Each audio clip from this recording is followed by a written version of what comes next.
Hi, welcome to Finding Stuff Out. You know what I love about doing the show? Whenever I'm about to get blamed for something, like that moldy bread under the couch, I always say it's research. Like when I made a paper airplane in class. I told the teacher that you guys sent me a bunch of questions about flying. Here's the first one. It's from Angelina. Why can't humans fly? I know! It's so unfair, isn't it, Angelina? Whatever the reason is that I can't fly, it's not good enough! But maybe if we start with something that can fly and figure out how they can do it, maybe we can fix it so that we can. Let's start at the beginning. We have to go back, way back, about 360 million years. The first living creature to fly was an insect. Geronimo! And flying was such a big advantage if you're trying to catch something to eat or avoid being eaten, that more bugs evolved to fly. Geronimo! Today, more than 1 million species of bugs have wings. That's a lot of flying bugs, almost as many as I have questions. Here's one from Mika. How do fat bees fly with their little legs and their big fat selves? That's exactly what I want to find out about. Bees do not look like they should be able to fly. So if they can do it, why can't humans? Check this out. These bees are beating their wings so incredibly fast, you can hardly see them. Now watch. I put it into super slow-mo. See? They don't just flap them like birds do. They rotate them. Bees fly a lot like helicopters. That's the way I want to fly. They both can hover, change direction quickly, and watch this, fly backwards. Clearly, insects are nature's expert flyers, so if we're ever going to do it, we should probably find out how they do it.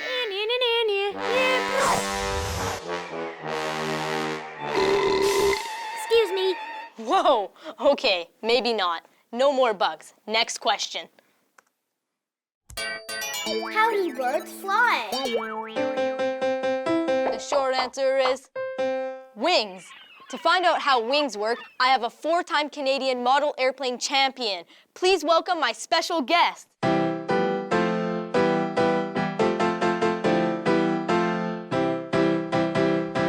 It's a bird. It's a plane. Oh, and it's Isabelle Deslauriers. Hi, Harrison. I'm glad that's not a bug. So I want to know how birds use their wings to fly. Can you help me? Sure. What you have to know is that whether you're a bird or an airplane, either way, what you need to fly is a set of wings. They all look a little bit different, but they have the same basic shape, and it's called an airfoil. Do you know what an airfoil is? No, what's an airfoil? So an airfoil, it's like a giant sail on a sailboat. Okay. So the only difference is that on a sailboat, the wind pushes the sail and the boat moves forward, but on the airplane, the 2 sails are lying down, so the wind goes over the wing and under the wing. And because it's shaped like a sail, it's an airfoil, that wind makes it go up. It's kind of the same thing for birds, but there's one difference. What do birds do with their wings that airplanes don't do? They flap it, exactly. So they go faster and faster until they're going fast enough that they can just spread their wings like that and soar and glide. I put this little beauty together myself. It's a wind tunnel. It actually shows how wings work. Yeah, so what's really cool about the wind tunnel is that usually you can't see wind, but with the wind tunnel, there's a smoke machine, and you can see the smoke, so it shows you how the wind is going. Okay. So what people do when they want to test airplanes, they put it in there. So can you see how the smoke is hitting under the wing? Yeah, it goes like below, like it hits down and goes below, and then a little bit comes up and goes over. Exactly. So if we were going to let go of the airplane, that wind that we see with the smoke would push the wing up, and that's what would make the airplane fly. So people can design wings like that and figure out what's the best wing for an airplane. Okay. But maybe we can test some other stuff too. Yes, I think we have this flying chipmunk or squirrel, yeah? So the flying squirrel has like big flaps of skins like that, just like a wing. So it's a nice curved shape, like an airfoil. Yeah. And when it jumps out, it does like a parachute. Oh, so it doesn't actually have wings that can flap, just stretchy skin. That's right. And we also have Falcon Boy, yeah! Because Falcon Boy can fly, and it's a falcon and a boy. I don't know about you, but I think Falcon Boy should get a ride on the airplane. Let's You want do to that. put him on? Okay, wait. Let's see if that works. he gets lazy sometimes, so he just takes an airplane? So although wings might look a little bit different, whether you're an airplane, a bee, or a bird, or a flying squirrel, or even falcon boy, they all work pretty much in the same way. So I think we're getting somewhere. If I have the right type of wings, maybe I can fly. That sounds like a challenge. My Great Challenge! Today's Great Challenge is all about making the best homemade paper airplanes. We're here at my school's loading dock since we need a lot of space to fly them. Our two challengers today are Kenny and Aaliyah. They're going to be demonstrating airfoil with nothing but paper and air. The contestants are going to be making specialized planes to fly the straightest, the farthest, and to perform the best aerobatic tricks. Plane number 1, the straight shooter. What makes this plane fly the straightest? Well, it's kind of pointy, so it's a very pointy and narrow wing like this, so it's like an arrow or a dart. So it's going to go very straight. Plane number 2, the cruiser. What's the difference with the one we just made? Well, this one has square wings and they're really big, so it's going to help it go really far and fly for a really long time. It can just soar a lot longer and a lot better. So what's really special about this airplane is that it actually won the world's record for the longest flight. Cool. Wow. I'm gonna beat that record. I believe in you, Kenny. You go for it. Plane number 3, the stunt plane. What tricks do they do? So they can do loops and stall turns and all kinds of stuff. And if you're really, really good with it, you can even make it come back to you like a boomerang. So I guess we're all done. Now it's for the moment of truth. Yeah! Okay, the first round is all about accuracy. Kenny, you're up first. So you guys are going for the cone. The closest one wins. Pretty good. Aaliyah, now it's your turn.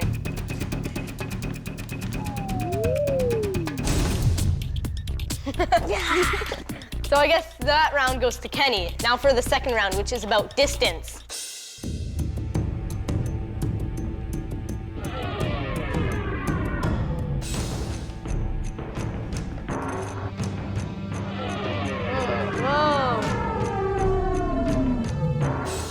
Good job, Aaliyah. You are the winner of the second round. So you both have won one round. So the winner will be determined by the third round, which is about aerobatics. Kenny, you're up first.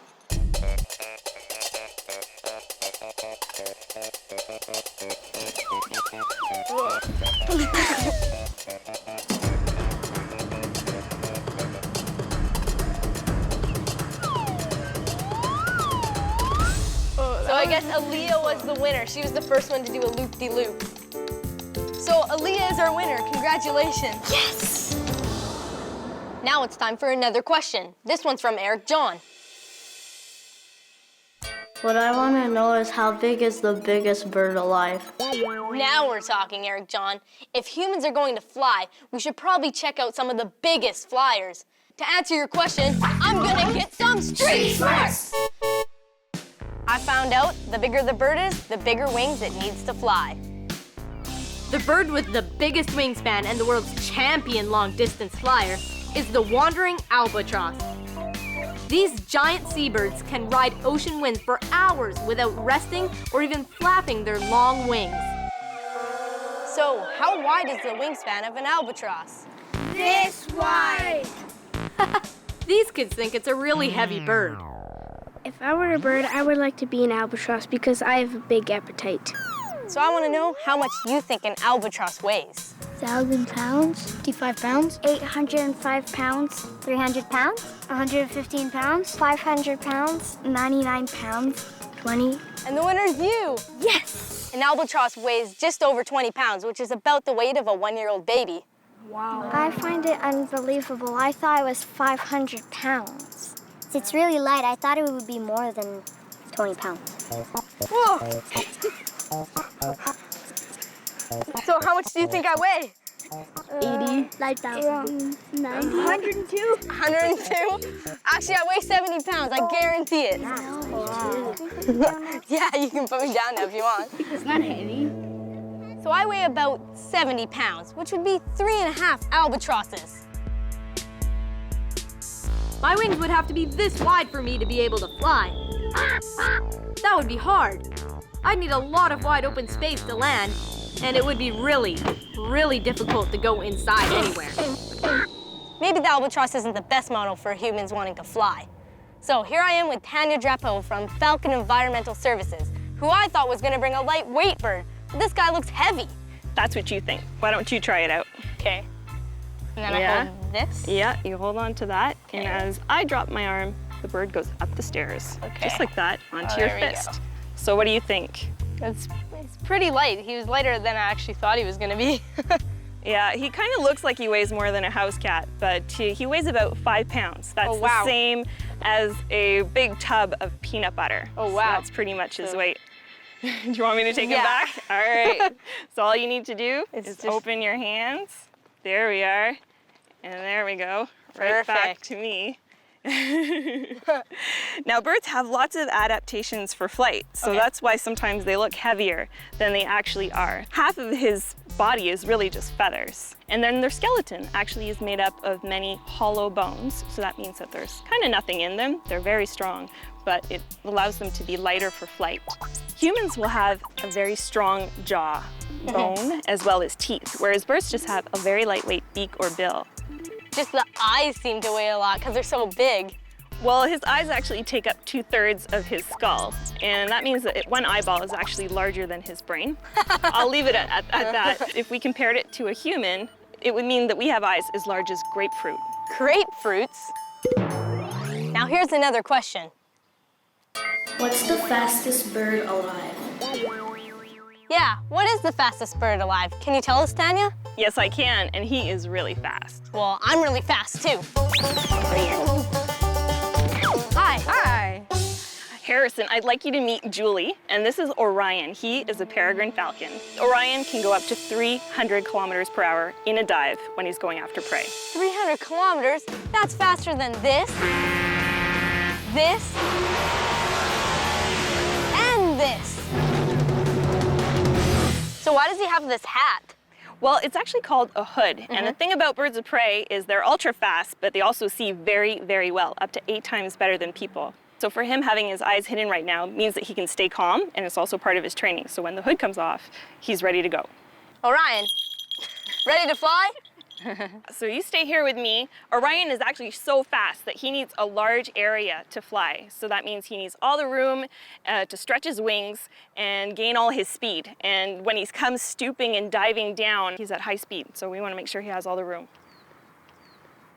So Julie just took off the hood. So the first thing that he does is scope out where he wants to take off towards.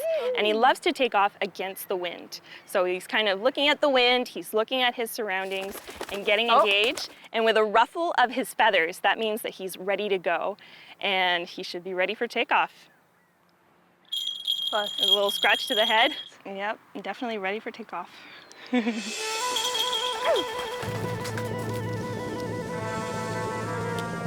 The falcon flies at incredible speeds when it hunts.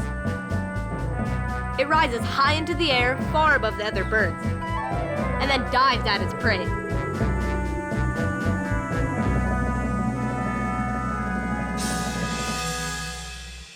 I like how those falcons fly, soaring on a breeze, not flapping at crazy speeds like those insects. Hey, I'm sort of like a falcon. I'm strong and light. I can soar if all I have to do is hold my wings out straight. All I need are some wings. The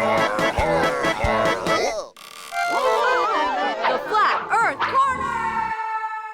Hi, welcome to the 11th century. I'm Elmer, a monk at Malmesbury Abbey, and you're about to witness history. As you can see, I've made myself a set of wings, just like a bird. I'm gonna be the first human in the history of the world to fly by taking a running leap off the Abbey roof. Pretty smart, huh? Okay, here we go. One small step for monk, one giant leap for monk kind. Geronimo! I'm flying! I'm flying! I'm flying!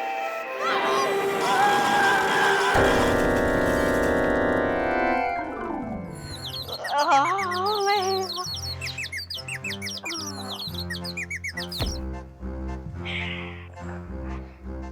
Elmer didn't become the world's first flying monk. He ended up going the distance of about a football field, but he crashed and was crippled for life. He just didn't know the science of flying.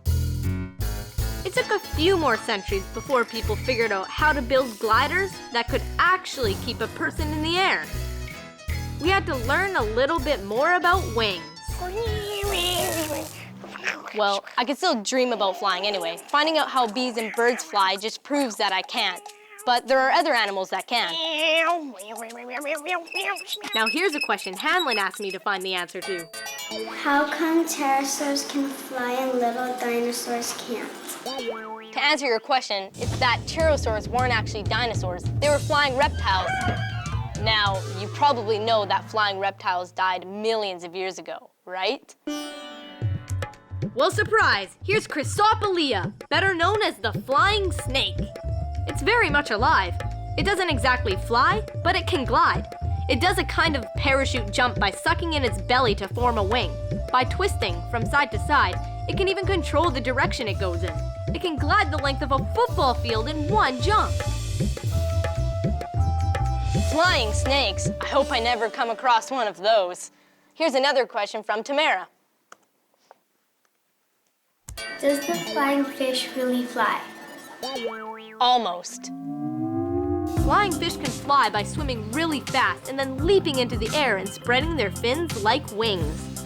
That lets them get away from other fish that want to eat them. They can glide almost the length of a hockey rink. Some scientists believe that flying fish are evolving into true flyers. Okay, to find out why humans can't fly, we've looked at insects, birds, even snakes, and fish. And the only mammal we've seen is the flying squirrel, which is really the gliding squirrel. But aren't there any mammals that can truly fly? Yes, there is one. It's a bat, a baseball bat. No, I'm just kidding. It's not a baseball bat. It's a real bat. Like the flying squirrel, bats have stretched skin and an airfoil design that lets them glide. But what's different about bats is that their skin is part of a true wing. Bats flap their wings, making them true flyers. A flying mammal, yeah! Maybe there's hope for humans yet. But just a cool-looking pair of bat wings is not enough. Although a bat may look big with its wings spread, they're actually quite light. The little brown bat is about the weight of this pen. And they still take a lot of energy to fly. In the summer, the brown bat can eat its entire body weight in insects. Each night! Excuse me!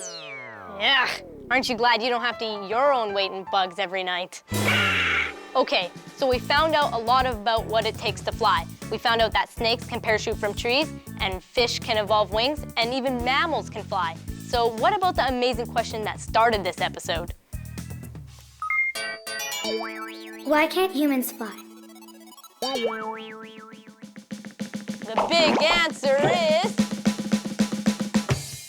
I found out that we just didn't evolve the things that we need to fly. Let's see. First of all, you've got to have wings. Really big wings. To flap the wings, you've got to have powerful muscles on your thorax. But even then, you have to be really light. Okay, I'm starting to look like a bug now.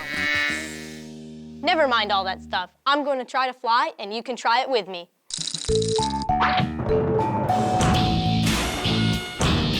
Uh-oh. Do try this at home. Okay, so after finding all that stuff out about wings, there's only one thing left to do, and that's to fly. Come on, keep that circular motion like a bee. Flap faster, faster! Okay, you can stop now. Ouch. Did you know bees and flies flap 200 times per second? And other insects flap up to 1,000 times per second. You'd have to flap at least this fast to get off the ground.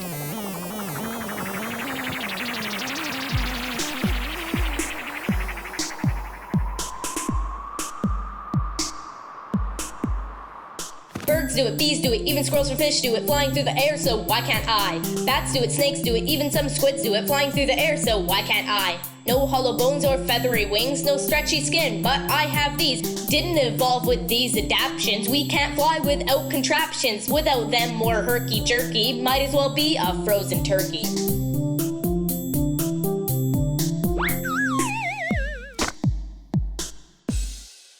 We'd have to evolve so much to be able to fly. Maybe it's better that we evolved big brains instead.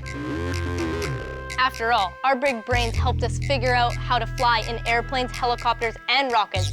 Although, you might wonder if our brains really are that much bigger after you see this next clip.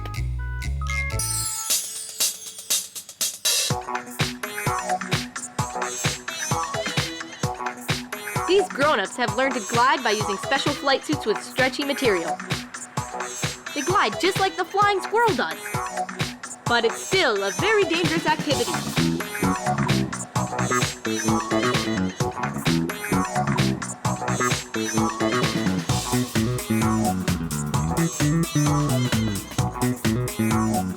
Join me again next time on Finding Stuff Out, where I'll continue to investigate your questions. Check this out. Hey, they look like you.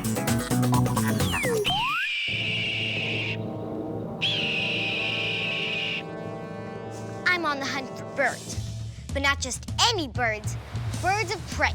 Because of this question I got from Danilo. Why do we need birds of prey? I found out that birds of prey are birds who hunt. So, we're on the hunt for hunters. Cool. It sounds like there's a big bird overhead, but I'm not worried. Birds of prey don't hunt people. They hunt small animals or insects. They're actually afraid of people. What is that? Oh, gross. Ugh. Okay, I'm just gonna go stay over here. I've been checking up on birds of prey. There are more than 500 species in the world. Eagles, hawks, owls, falcons, they live everywhere, from the desert to the city. They mostly hunt little animals like bunnies, mice, and snakes. They swoop out of the sky and, oh no, watch out, little bunny. That eagle got the bunny. So, Danilo, I'm not actually sure why we need birds of prey, but I'll find out for you by the end of the show. And I know exactly where to start hunting for them. I'm visiting a special summer camp. It's a camp for kids and birds of prey called Radical Raptors. Hi, Summer. Hi, Zoe. Welcome to the summer camp. Thanks. This is Temple. She's a North American kestrel. She's so cute. Kids at this camp learn how to handle and even fly birds of prey. This is Phoenix, and she's a Harris hawk. So first, you're wearing this leather glove because her talons are very sharp, and she would scratch you. Have your hand up on an angle, and then release your hand a bit. Now get this, and this is called safety. And Jessies are used to keep a hold of the bird so that they don't fly away. She's so soft. Yeah. I have a question from my friend Maya. Why are birds of prey called raptors? Summer tells me that birds of prey, just like all other birds, evolved from dinosaurs. And that some dinosaurs are called raptors. But that's not why birds of prey are called raptors. It's because the Latin word for raptor means to seize or to take by force. And that's exactly how they grab their prey with their powerful talons. Would you like to fly her? Yeah. Turn around and go like that.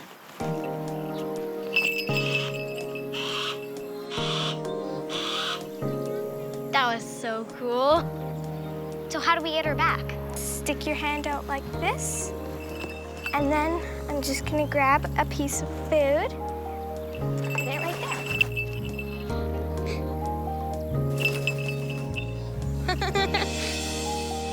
I have another kid question. How do you teach birds of prey to do tricks like a dog? Every time they fly, they get a reward of food. So when they're hungry, they'll learn to fly to your glove. And with falcons, we use a thing called a lure, which has like a little bird at the end, not a real bird, but a fake bird. And then you swing it, and that teaches them to go after their food. Cool. Do you want to see her chase a fake rabbit? Sure. Actually, you're the fake rabbit. On your marks, get set, go! And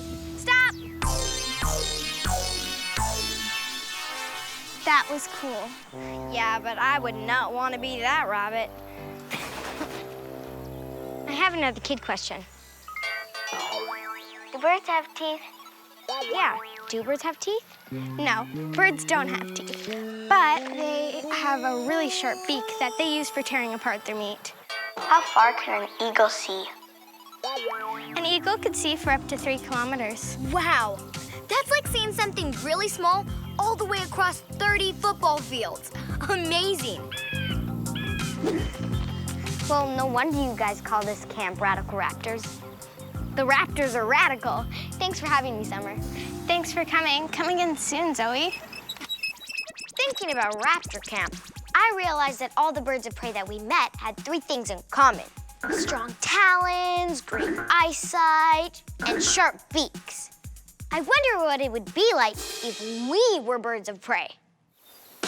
Talons, beaks, and eyes, that's how we do it. Talons, beaks, and eyes, that's all there is to it. Our eyes are sharp as sharp can be. We see a fish jump into the sea. We spot a snake, a mouse, or a rabbit, then dive down from the sky and grab it. Talons, beaks, and eyes, that's how we get ya. Talons, beaks, and eyes, that's how we roll, you betcha. Our beaks are sharp, our talons strong. We spy our prey as we fly along. We swoop down fast, and then we nab it with our talons, beaks, and eyes. Whew, what a ride. It's so much fun being a bird of prey. The only problem is deciding what you want to be. Ask a friend. Hey guys, if you are a bird of prey, which one would you like to be? I would probably be a falcon because they're very fast and I like speed and I like the breeze when you're fast and then the wind is just in your face. An owl because I could stay up all night. Eagle because they're huge, they could fly a long way and, well, they're really beautiful. I'd like to be an owl because they're hard to spot up in trees, so they'd be good secret agents. Falcon because I'd really like to try diving. I'd like to be one because they have sharp talons and they're also able to eat snakes. What? You want to eat a snake? I never ate one, but I'm sure they'll taste good. They're like spaghetti. One thing birds of prey do really well is fly. My friends Kenya and William know how to make paper airplanes that fly a bit like them. Hi, Kenya and William. Hi, Zoe. So what kind of paper airplanes can you make? I'm doing a falcon. And I'm doing a hawk. Kenya's falcon glider is slim and pointy. And William's hawk glider is more flat and square. My falcon's gonna go straight and fast. My hawk is gonna glide slowly. Bye. Bye. Let's test these out. Swift like a falcon. Glides like a hawk. Those paper airplanes flew just like birds of prey. But what is this mysterious slimy thing that fell from the sky? Oh, I need to ask an expert. If you need to know about birds, ask someone who can see them. My friend Jennifer Sear Devine from the Eco Museum. Hey, Zweep. I see you brought Jennifer along with you. Hi. So exactly what is this? I'm not really sure. I was hoping you would know. Well, it kind of looks familiar. Come on. Dweep was actually really excited to see you again, and look, he's brought you a present. What's this? It's actually a regurgitated pellet. You mean he threw it up? Sort of. Harrison has a question about that. I heard that birds of prey throw up a lot. Is that true? Well, they can, but birds of prey also do what's called regurgitating a pellet. So when they eat something like a mouse, they actually eat everything. And inside their stomach, they can't necessarily digest everything. So everything that can't be digested becomes this pellet, this ball, and that ball gets regurgitated, so it's thrown back up. So he doesn't really throw up. And not quite. What's actually really interesting is when you look inside a pellet, you can actually figure out what the bird of prey ate. So I've got a little challenge for you here. At the Eco Museum Zoo, we feed our birds with mice, and we feed our birds of prey with birds, chicks. So I'm gonna give you a challenge. I'm gonna ask you to try to dissect this pellet and figure out exactly what Dweep over here had for lunch yesterday. Okay. I'm gonna start spraying it, and as I'm spraying it, you're gonna try to dissect, pull apart all the little pieces of the pellet. At first, it might seem a little bit hard, but as the pellet gets more water on it, it gets a little softer, and then it becomes easier to pull apart. Oh yeah, it is getting easier. Yeah, there's bones in here. Everything that the birds of prey can't digest, exactly like bones, you can find in a regurgitated pellet. Sometimes it's feathers. Sometimes it might be fur. Sometimes it might be scales, claws, teeth. So everything that's really, really hard. Here's a bone. Excellent. So what we do is we usually work with a sheet to try to figure out what part of the body of the animal that the bird ate that it belongs to. Try to find a picture of a bone that's just like that one, long and straight.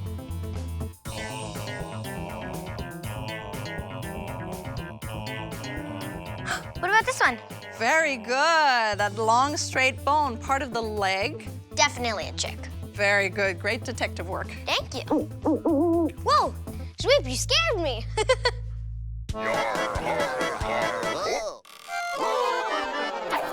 Earth Corner!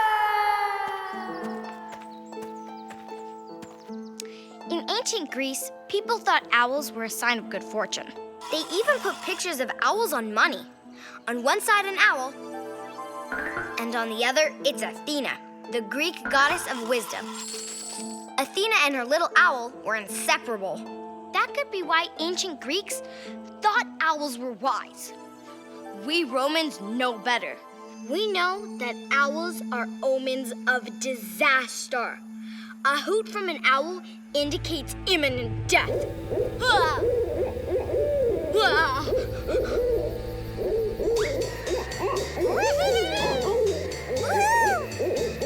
Nah, the ancient Romans had it all wrong. We old-timey witches keep our owls as helpers.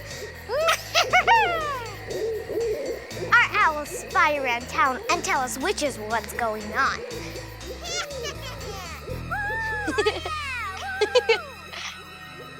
Some people think owls are wise and mysterious. Maybe it's because of their big wise eyes. Who knows? Get it? Who knows? Yeah? Okay, next question. Do some birds of prey eat dead food? Good question. I checked, and this is what I found. Vultures are raptors, but some people don't consider them true birds of prey because they don't really hunt for food. They eat dead animals. Ugh. They can smell a dead animal carcass from 2 kilometers away. Dead meat decomposes fast, so that helps the vulture eat their food. Yum. Vultures don't have sharp talons, but they have super strong beaks, and their heads are bald. That's so when they eat rotting carcasses, no bacteria or parasites can get into their feathers and make them sick. Turkey vultures could fly away when they're frightened, but they use another weapon if they're attacked. They vomit. The rotten meal and stomach acids really stink. Predators are so grossed out that they leave the vultures alone.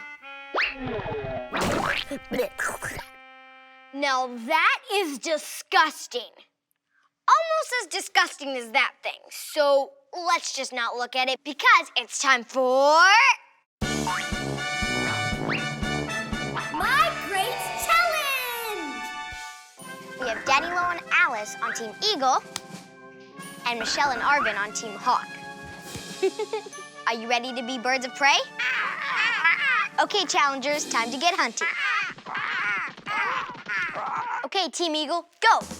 One team member makes the other one fly on a swing. They have to catch as much prey as possible with their special talons, then drop the prey into the nest. Anything that lands outside the nest doesn't count. Whoops, they missed that one.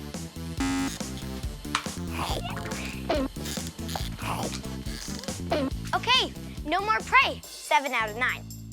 Good job. Okay, Team Hawk, go!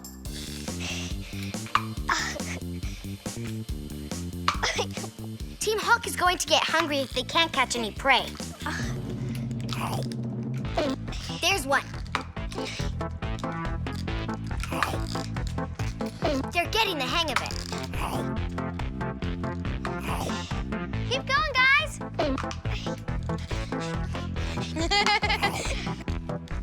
Okay, time's up. Michelle, you were pretty good. You caught 8 prey, but only 4 went in the basket. Yeah. Well, at least you have next round. And go! This is Team Eagle's chance to build on their lead.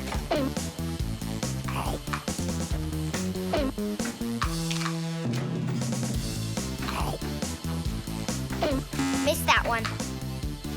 Team Eagle struggling in round 2.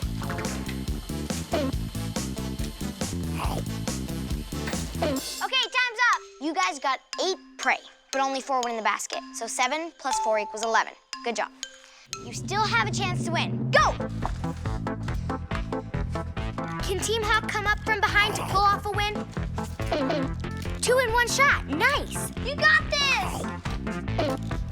Another 2 in 1. What a comeback. Good job, guys. Keep going. Catching that prey like pros. Team Eagle's lead is shrinking. Keep going. Only a few left. They need to catch them all. Oh, missed the nest. They're catching up. It's going to be a close one. Okay, that was the last one. Team Eagle, you have 11. And Team Hawk, you had 4. But this round, you got 7, which means you have 11 too. It's a tie. Yay! Good job, guys. Good go!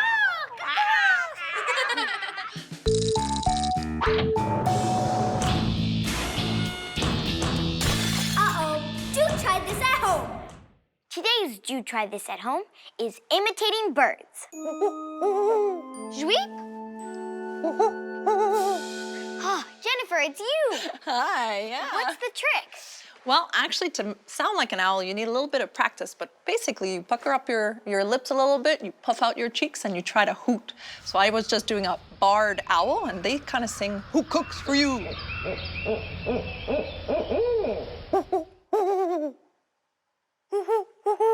Very good. You're a natural at this. Try it. I know of a barn owl, and when they sing, they kind of make a screeching sound.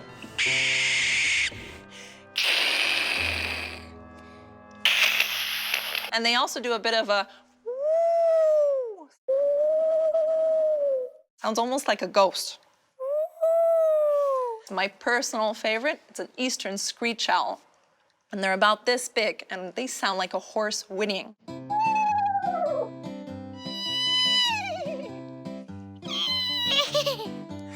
Very good. Wow, thanks, Jennifer.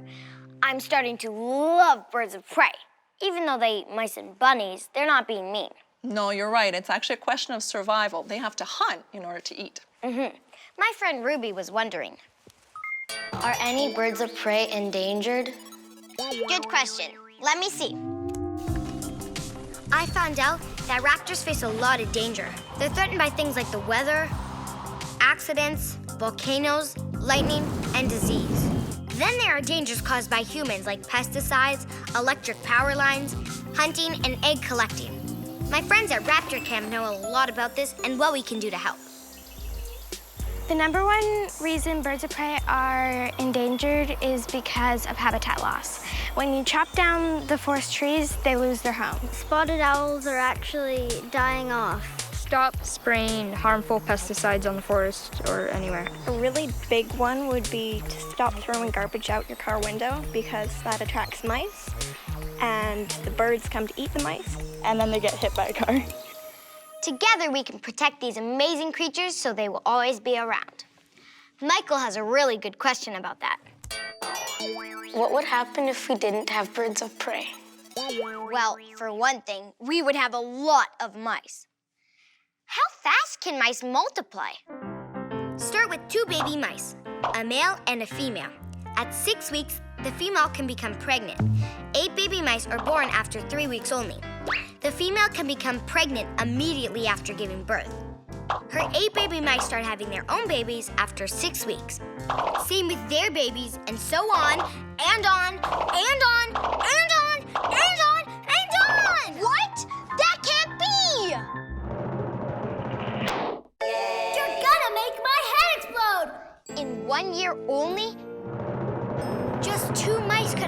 131,258 descendants.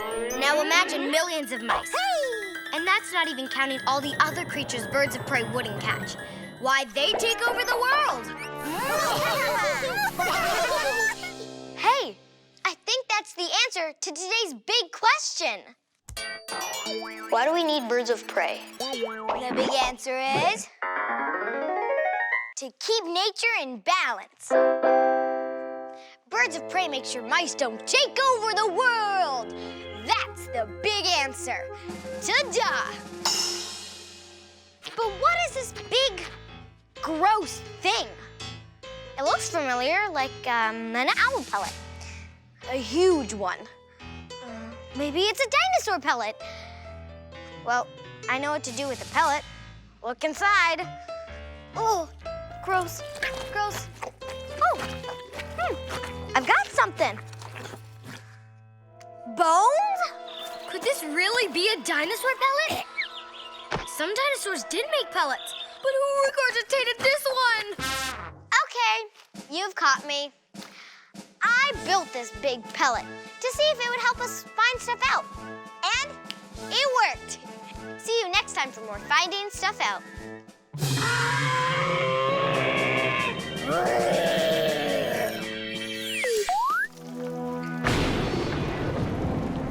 There's a crazy thunderstorm outside right now. And there goes the power. Which is totally okay because I'm not afraid of the dark, like, at all.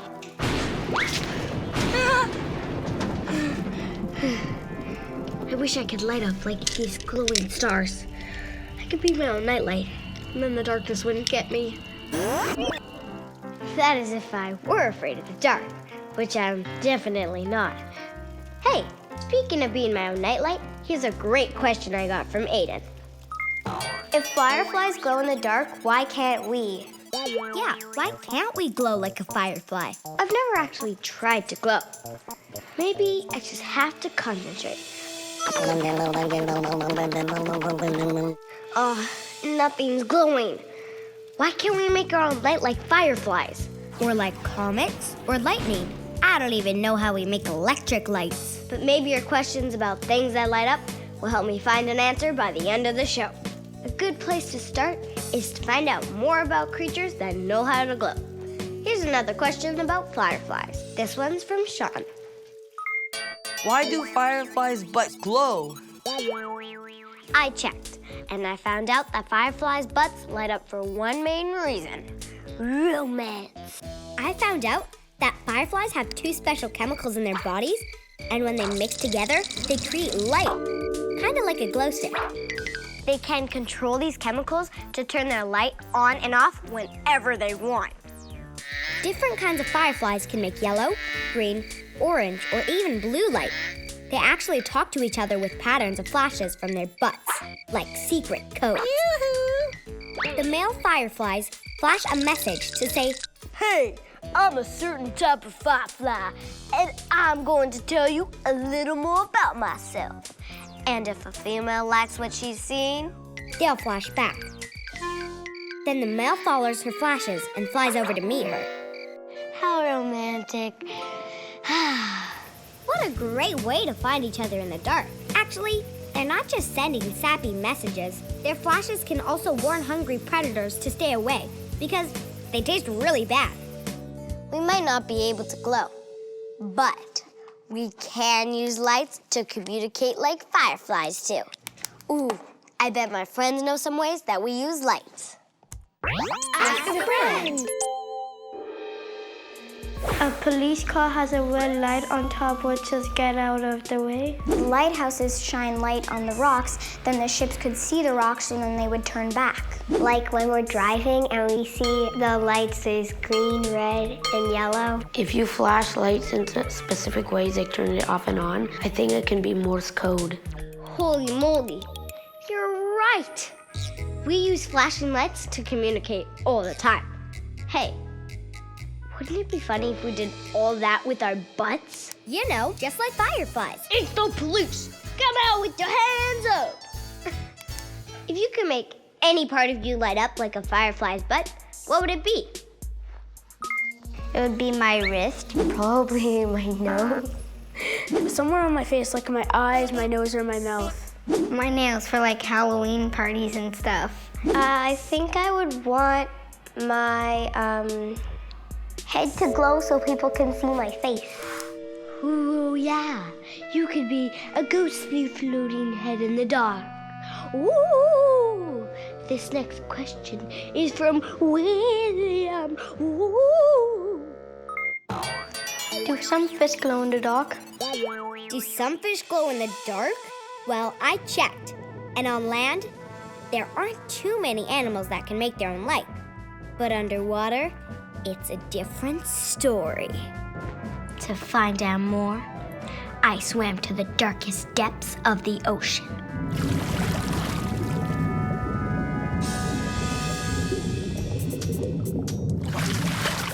Not really.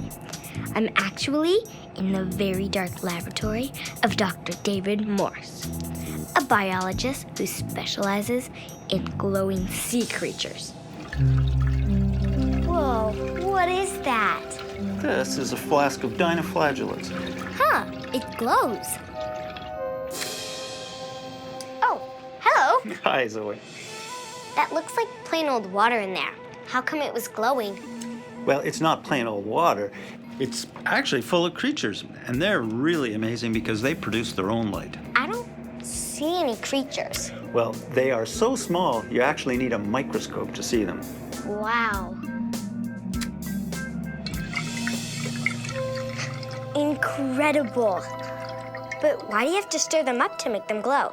They're sensitive to movement, like somebody swimming in the ocean or a predator swimming after them and trying to eat them. And their response to that movement is to give off a flash of light. Either to scare away those predators or to attract predators of the predators. They use the light to communicate to the predators of their predators? That's right, but any movement of the water will make them give off light. There are places where the beaches glow at night with the waves, and the water lights up. It's really beautiful. Amazing. Can I see one close up? Sure. Wow. All those creatures were in that water? Yes, and they even have tails to help them swim. They're so cute. How do they make that light? The same way that fireflies do. They burn a molecule called luciferin, and that produces the light. Cool. Are there any kinds of fish that use light to communicate? Lots of them. In fact, most of the fish that live in the bottom of the sea are bioluminescent. Dr. Morris tells me that bioluminescence is the chemical reaction that makes some creatures produce their own light. It's very vast and dark in the deep sea, so the creatures there use light to find and signal their mates or to lure in their prey. Cool. Did you know that some animals can actually scare off their predators with bursts of light? And others can hide by lighting up their bellies to perfectly match the light coming down from above, so their predators can't see their silhouettes. Which way did he go? Holy cow. There are so many fish and other sea creatures that can glow in amazing ways. Hey, can I keep some dinoflagellates as pets? Sure you can. I put some in this tube for you. All you have to do is put them in the sunlight every day, and then they'll light up at night. Cool. I'm so excited. I'm going to name them all. I should tell you there's probably about 1 million in there. 1 million? Now I have to think of 1 million names. Okay, I'll name you Sparky, you Twinkle Toes, you Lightning, you Thunder. This could take a while. You Twilight. Boy, I'm going to have to think of a lot of names. Meanwhile, here's another question about glowing animals from Deborah. How come a neon fish will glow at night when you shine a bright light at them? Well, Deborah, I checked. And some animals don't make their own light, but they're really good at reflecting it. Neon fish have crystals in the skin underneath their scales that reflect light. Kind of like the reflector on your bike. But without light, you can't see them. And check this out. Some fish reflect light in an extra cool way by changing color. It's called biofluorescence. These fish live in the deep, dark ocean, where only blue light gets through. When that blue light hits them, it's reflected as green or red light. That's because biofluorescent fish have special colored lenses in their eyes kind of like sunglasses. They stand out like a light bulb in the dark. And that's how they recognize their own kind. That gives me an idea for... My Great Challenge! I have here with me Jeremy. I'm going to call you a squigglefish. Yeah! And Molly, I'm going to call you a splatfish. Yes! You each have different hidden patterns on your arms that you can only see with these black lights. That's kind of like using the special eyes that some fish have for finding the hidden reflecting colors of their mates. You get to do almost the same thing in this challenge. Use your black light to find the biofluorescent fish with your pattern on it. Oh yeah, and some fish have no pattern at all. Just to trick you. Your challenge is to find as many fish of your own kind as you can in 2 minutes and take them back to your home base right here. Are you ready? Yeah! Then go find your fishy matches. The one who gets the most fish wins. Squigglefish found a pattern right away, but it's Splatfish's pattern. I keep on finding them that don't match. Splatfish looking for a pattern. Yes, it checks out. That's one for Splatfish, but Squigglefish has one too. And Squiggle gets another right away. That puts him in the lead, 2-1. Squiggle looking for another match and finding it. Get moving, Splatfish. So far, Squigglefish has 3. And Splatfish catching up now with 2. Splatfish gets another one, but so does Squigglefish. The deeper you go in the ocean, the bluer and darker it is. That's why biofluorescence is amazing. Animals that can make these colors and patterns light up brightly can use them to see each other in the dark, avoid predators that can't see them, and find a mate to have babies with. Only 10 seconds left. Can't find any more. Can Splatfish catch up? Oh no, this fish has no pattern. It's not bioluminescent. Splatfish is wasting her time. Okay, guys, time's up. So, Molly, you have 5 points. Yay. And Jeremy, you have 6 points. Yes! So you win. And now, time for a blackout party.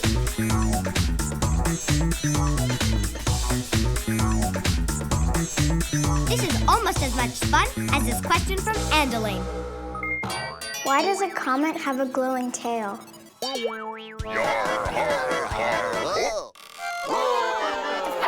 Earth Corner! No. This is a terrible sign. That devil star will bring us nothing but earthquakes and plagues of sickness. The rain will turn red with blood, and animals will be born with 2 heads. Run for your lives! And while you run for your life, do it in style with these Devil Comet t-shirts and buttons. Or commemorate the end of the world with a pendant. I've got every souvenir for the comet apocalypse at low prices. Pretty much every ancient culture in the world dreaded seeing a comet in the night sky. I found out that they thought the comets were sent by gods to bring war, illness, and destruction, and every bad thing you could imagine. Luckily, thanks to science, we know a lot more about them now. In fact, I've got some experts who are going to help answer your question, Andelaine. Please welcome astrophysicists from the McGill Space Institute, Robert and Gabrielle. Hi, Zoe. Hi, Zoe. Hi. Wow, what is this? This is dry ice. We're going to use it in a minute to make comets. Cool. It's actually extremely cold. Wow. Okay, so here are all the ingredients we need to make our very own comet. Like a comet cake mix. But I certainly wouldn't want to eat these cakes. Most comets have dirt and they have dust in them. So we're gonna use the sand here and the dirt and we're gonna mix it in the bag. And you can do the same with the dirt now. So we mostly think of comets as dirty snowballs in space. So we already have the dirty part, but for the snowball bit, we're gonna use some water.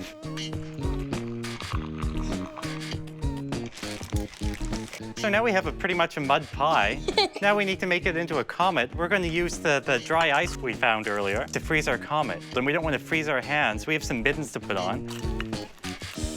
So I'm just going to add a few scoops of this.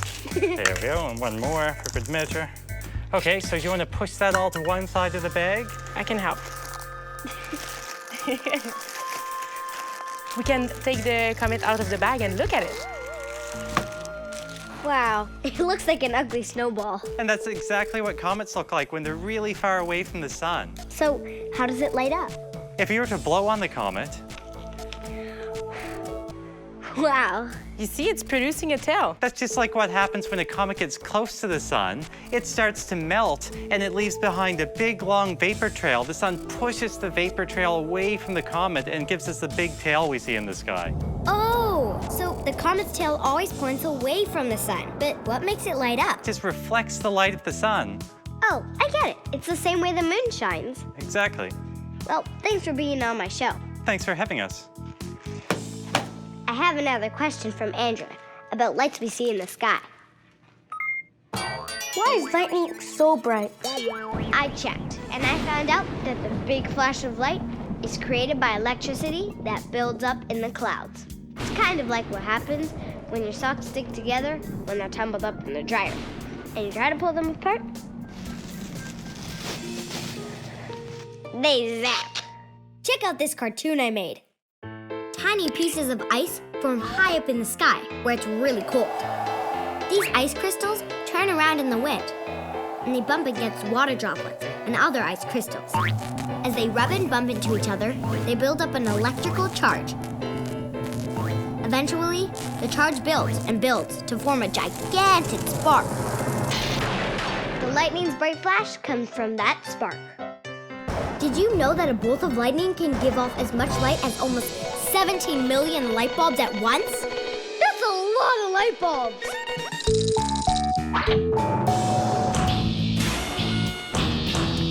Uh-oh, do try this at home! Emerald and Linnea are going to show you how to make your own mini lightning with just a balloon and a spoon. Here's what you do. Rub the balloon on your hair till it gets good and staticky. You'll know it's ready when your hair stands up and sticks to the balloon. I think it's ready. Then in the dark, bring a spoon close to the balloon. Oh, there's a little spark. Wow, did you see that? It's tiny lightning. Bye, Zoe. Nature has some cool ways to make light. What about us humans? Here's a question from Andrew. How did people see in the dark when there was no light? Tired of dark when day goes away? Try new fire stick. It light up your life.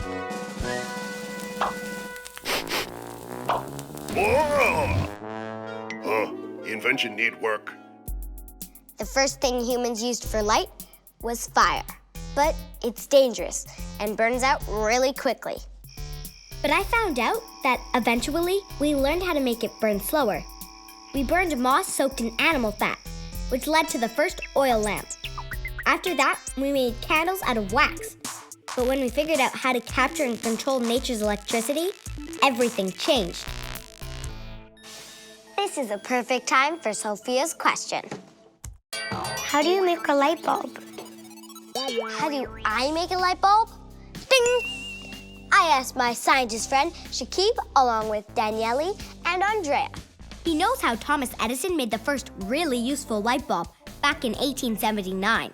It's important to do this with an adult because it can get a little bit dangerous. Andrea here is going to help me. So what I need you to do is take this toilet paper roll, tape my 2 alligator clips to the side of that. And Daniele, I'm going to have you use our thin piece of filament here, which is actually a piece of picture wire, and attach it onto our alligator clips. And now I want you to cover it with this jam jar that I cleaned out earlier. The last thing we'll need is some electricity to send through the filament so that it glows. I have a battery pack here. I'm going to connect. What do you guys see? Fire, light burning. Yes, we made a light bulb. Cool. Yeah, that's for sure. Uh-oh. Wow, did you guys see that? Yes, it just burned. The filament's completely gone, but we do have a way to make the filament last longer. What's in the jar, you guys? Air. Very good. So if we remove the air from the jar, we can actually make our filament last a little bit longer and have a better light bulb. So we've got a candle here, put that in here, and we have to attach a new filament.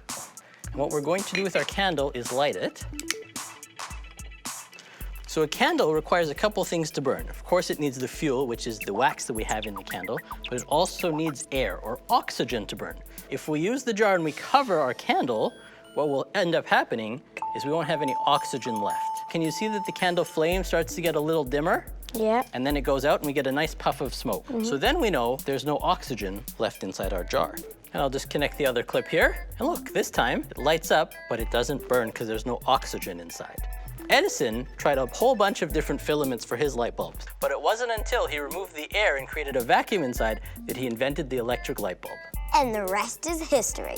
That was an awesome experiment. Thanks, guys. Bye.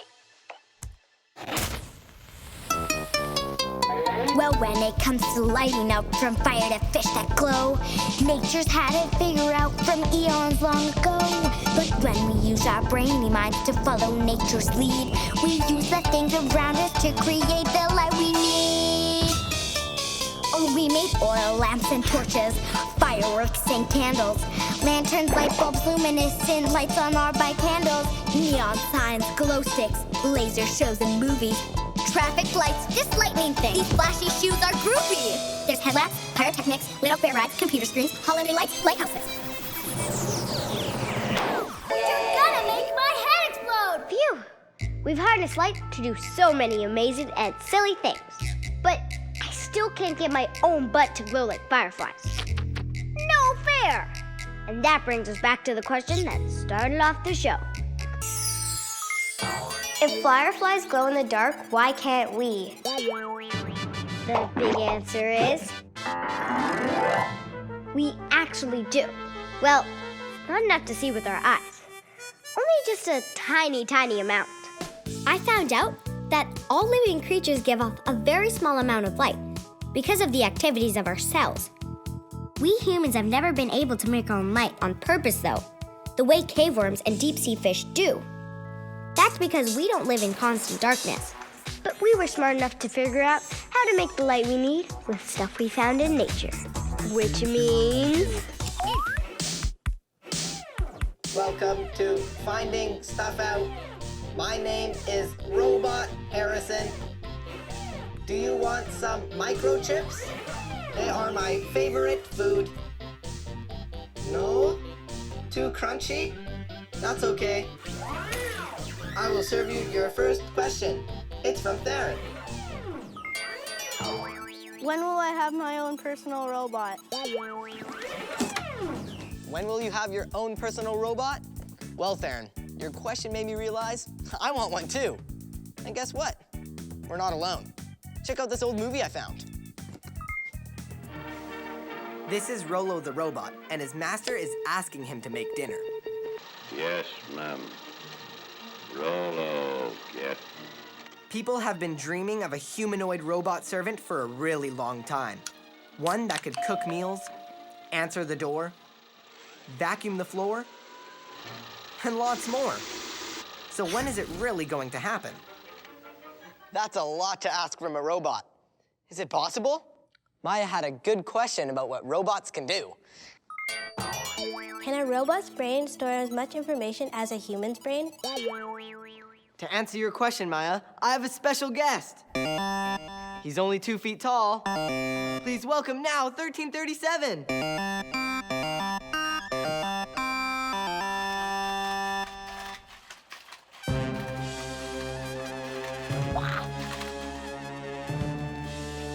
Greetings, Harrison.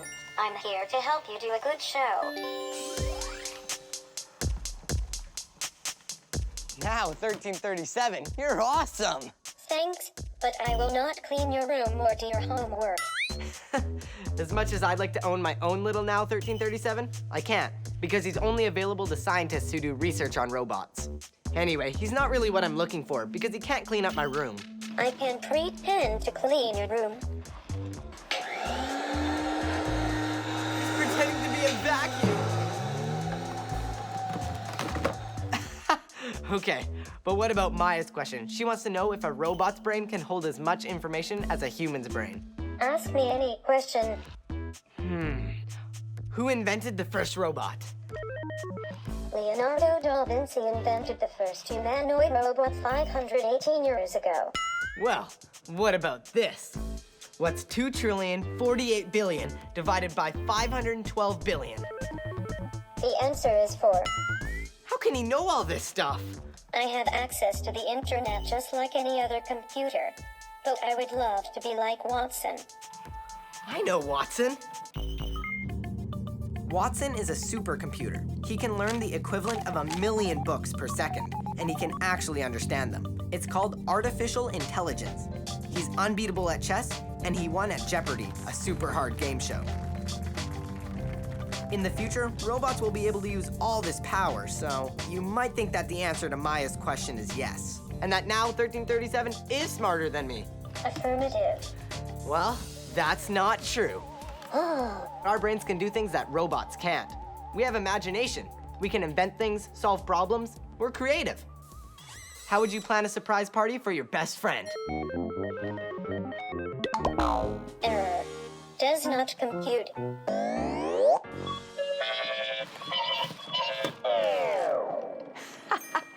Gotcha! Robots don't have an imagination, so they can't easily adapt to situations like we do.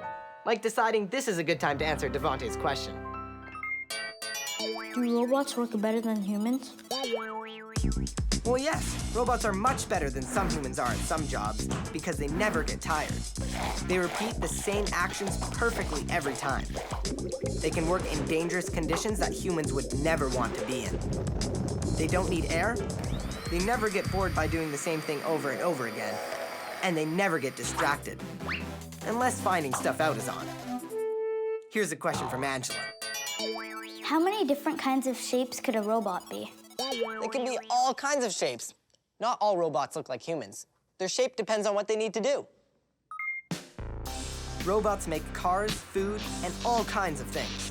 Some robots help doctors do surgery. Others help soldiers carry out dangerous missions. Robots have been exploring Mars. Look, Mom, no hands. Some cars can even drive on their own. They're robots too. But how do you make them? He knows how to build robots and tear them apart. Please welcome robotics engineer, Carlos Asmat. You want a robot? Well, here you go. I think I need a robot to help me build one. Carlos built this one. So, turns on, and can do cool things, like walking. Whoa, it can go sideways too. Mm-hmm. So that's made with like the same parts that are here on this tray. Exactly. So first we have the mechanical parts. You see, these are like our bones. Then we have the motors, and this is like our muscles. Then you have the battery. The battery is like the food you eat. And then we have one of the most important components, which is the robot's brain. So this is a microchip that has all the behaviors and all the knowledge the robot needs to move and to do interesting things. So it's like the brain. Yes, exactly. Cool. And the brain connects to sensors. For instance, this is an IR sensor. It's a bit like the robot's eye. So with all these parts, you can make any shape of robot you can imagine. But what about a personal robot like I want? Why don't you roll the video I brought you? All right. So you see there, the HRP4C looks like a human, can express emotions, and can move around quite quickly, but it cannot do any tasks yet. Then you have the RP Vita, which is a telemedicine robot, which means it allows doctors to examine their patients at a distance, so they don't need to be there. Next, we have the RI Man and Reba, who can carry patients around. Carlos says there are robots out there who can do amazing things, but they're built to do only one thing well. For a robot to do everything a human can do is nearly impossible. So it's a big jump to teach them really useful tasks around the house. Well, speaking of robots, here's a question from Evan. Why do robots do whatever we want them to do? To answer your question, they make robots do what they want. Let's hear it for the kids from Merton Elementary. These kids are robotics champions. Hey! Oh, can your robots clean my attic? No. But we do have lots of fun with them. All these robots are so cool, but how do you get them to do what you want them to? Well, we use a special software that we connect by a USB from our brain to the computer. Right. So each icon that we use on the software itself is a movement. It'll be moving in a square pattern. So here, the first icon I have is motor B and C. I have it going straight at power level 50 for 1 rotation. Then the next icon I have is just motor B, so that will pivot. Nice. Is it hard to program stuff like this? Not really. But it can get complex, right? Yeah. if you're doing more than just a square. So do you guys want to work with robots when you're older? Well, I'm still debating between if I want to become a singer or if I still want to work with robots. Well, you could sing and build robots and design singing robots. Maybe. I'd like to program robots when I'm older. Unlike Josh, I want to build them. Maybe he can program them and you'll build them for him. Yeah. I want to be a doctor when I'm older, but I know that robots will still be a part of my life because doctors use robots. I want to be a robotics teacher when I'm older, so I'll still use robots. I'm not sure if I want to do robotics when I'm older, but I definitely want a robot. Yeah. Me too. Anyway, check out these robot competitions these kids go to. Norton Elementary, 1, 2, 3, go! Kids from Merton Elementary have competed in Canada, the United States, and even Germany, and they've won tons of awards, including 3 times for overall best school.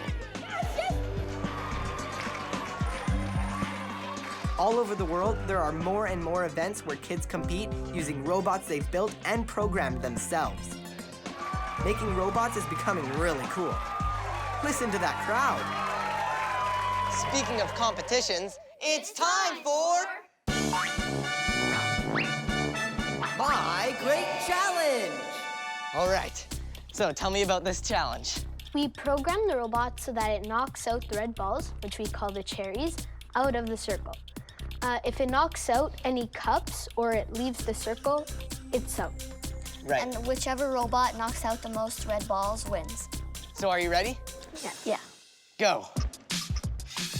Alyssa, Noah, and Sabrina's robots not only recognize the red balls and know to push them off the red circle, but they also know to avoid objects like the cups and always stop when they reach the edge of the circle.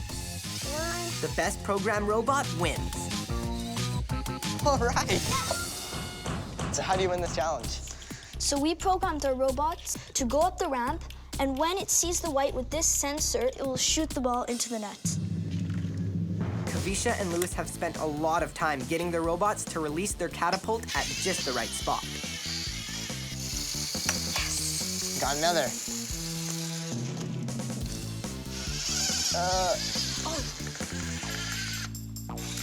Yes! Yeah!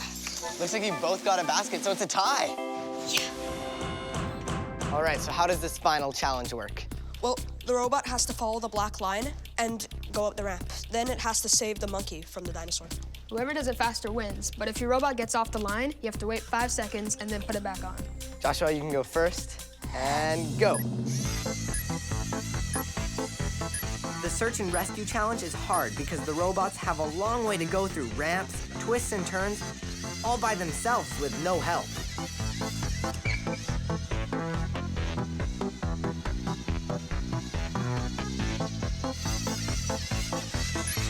Almost there. Oh, no! Ouch! All right, you did it in 50 seconds. Ben, you're up next. Are you ready? Yeah. Go. Ben's robot is off to a great start. If he keeps it up, he could easily win. But wait, oh no. Something is malfunctioning. Ben's robot seems confused and stuck. Ben is helping it up. He gets a time penalty for that. And finally heads for the dangerous dino. Not again! Ouch! All right, Ben, your time was 1 minute plus 15 seconds because you had to pick up your robot 3 different times.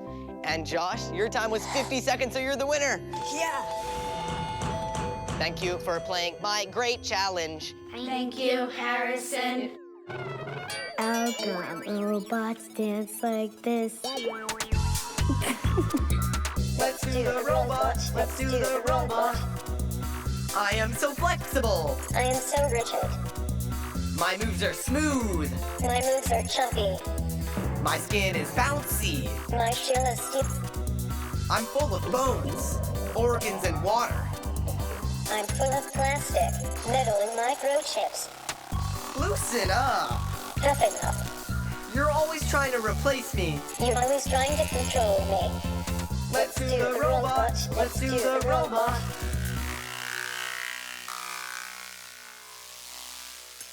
So, Julia, robots move in mechanical ways because they're built with motors, plastics, and metals, unlike humans. Some scientists, though, are trying to create robots that look and feel exactly like humans. Check this one out. This is the Geminoid F robot, and the person it was based on. I don't know about you, but I find it kinda spooky. I thought I was the only one to feel that way, but it turns out most people feel the same. We like robots when they look funny like cartoons. Like me. I am so cute. Yes, you are. Yes, you are. When robots look funny and cute, like Now 1337, we like them. We can even have feelings for them. I love you, too. Aww. But when robots actually start looking and acting like humans, we find it scary. Some scientists say that's a normal human reaction. Stefano had a question about that. Can robots be dangerous and attack us? The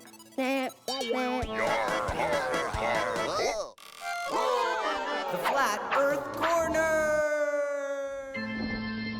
Over 200 years ago, Mary Shelley wrote a book about a scientist named Dr. Frankenstein, who created a human-like creature in his lab. Science has gone way too far this time. That's way out of line. Oh no, it's Dr. Frankenstein's monster! 100 years ago, Czech writer Karel Čapek invented the word robot, because in his language, robota means hard work. But in his book, one day, the robots don't want to just work for us anymore. They've decided to get rid of us and take over the world! Destroy mankind. Destroy mankind. People who wrote those stories had a lot of imagination, but their stories are all kind of the same. Good robots that turn evil. Even today, some people are scared of robots. They think they'll turn against them or something. But robots aren't good or bad. They're just things that we made.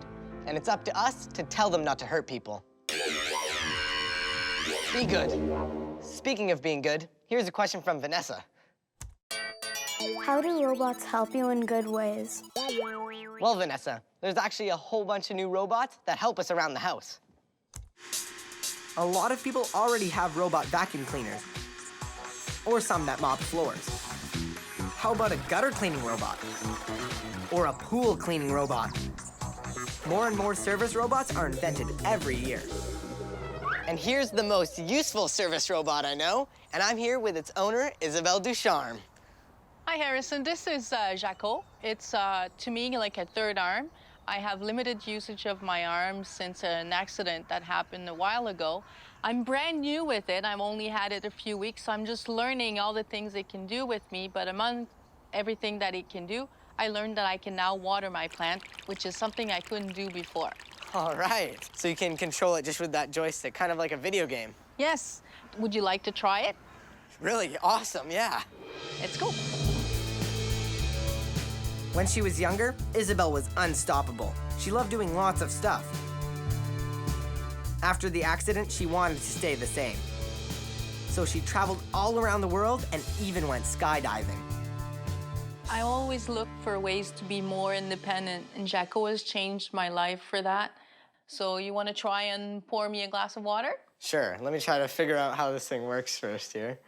So, okay. Okay, we have left. I'm used to joysticks, so I'm getting the hang of operating Jaco right away. It's not gonna squish the bottle too hard though, is it? No, it has sensors. It feels when it's grabbing onto something and it's gonna stop. You could grab an egg, or you could even grab a ceramic cup. It will work. I'm not spilling this glass of water. No way. There we go. Perfect. Jaco is much more than a remote control. It has brains and knows to never put you in danger or pinch you. I also need a straw when I want to drink, so do you think you can grab that straw? I'll try. Okay. There we go. There we go. And now I just have to drop it in. Boom. It's cool because the robot can like move so many different ways, so you have like every possible move that you want. Like you can just like switch it, and you got the wrist and the arm action and the fingers. That's awesome. Is it cold enough? Couldn't have been better. Nice.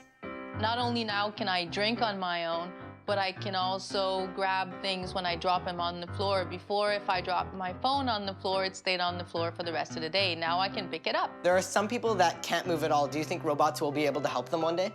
There's actually some research done, and somebody managed to move Jaco with their mind. Whoa, mind control. Thanks for being on my show. It's been fun, Harrison.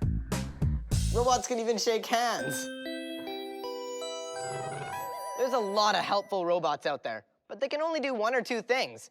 I want a robot that can do everything, just like this question that kicked off my show. When will I have my own personal robot? The big answer is...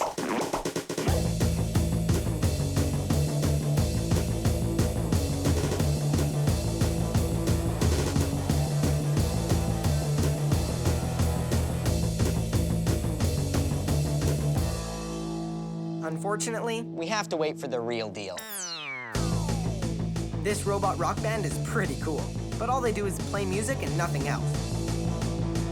Most robots are good at doing only one thing. But there is one robot I found that can be our own personal assistant, and that's PR2. A PR2 can neatly fold a towel, he can tie knots, that's really hard. He can go to the fridge and serve some drinks. Then he can play pool and even clean up dirty dishes. PR2 is the most advanced humanoid personal robot, but he costs more than a big house. He's clumsy and slow and really not ready for us. How long do I have to wait? Well, the good news is that there's a lot of good progress, and by the time the kids looking at this show will grow up and be adults, they'll probably have some pretty cool, useful robots around the house doing cool things. Nice. But wait, for now, guess I have to clean up my own messes. Wait, robotic mind control. Robot Harrison, get in here. I need you to clean up the floor. Yeah, make sure to sweep it and also clean up my desk. And I'll also need water and a glass of milk and some cookies as well. Yes, master. See you next time for more Finding Stuff Out.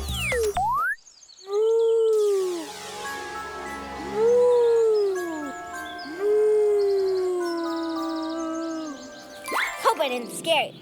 This is a moose collar, and that moo was a moose call. I'm using it because today I'm going into the woods to explore a place that I've had a lot of questions about, including this one. Do we need forests? Well, Julia, I don't actually know. I mean, it seems like a nice place, but do we really need forests? What do you think? I don't know. By the end of the show, I'll have the answer. Meanwhile, here's a question from Alessandro. Is it bad to cut down trees in the forest? Flat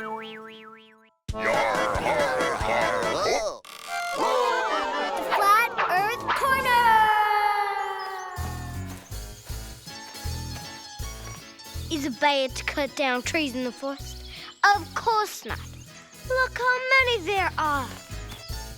If I cut down trees forever, there would still be a lot more.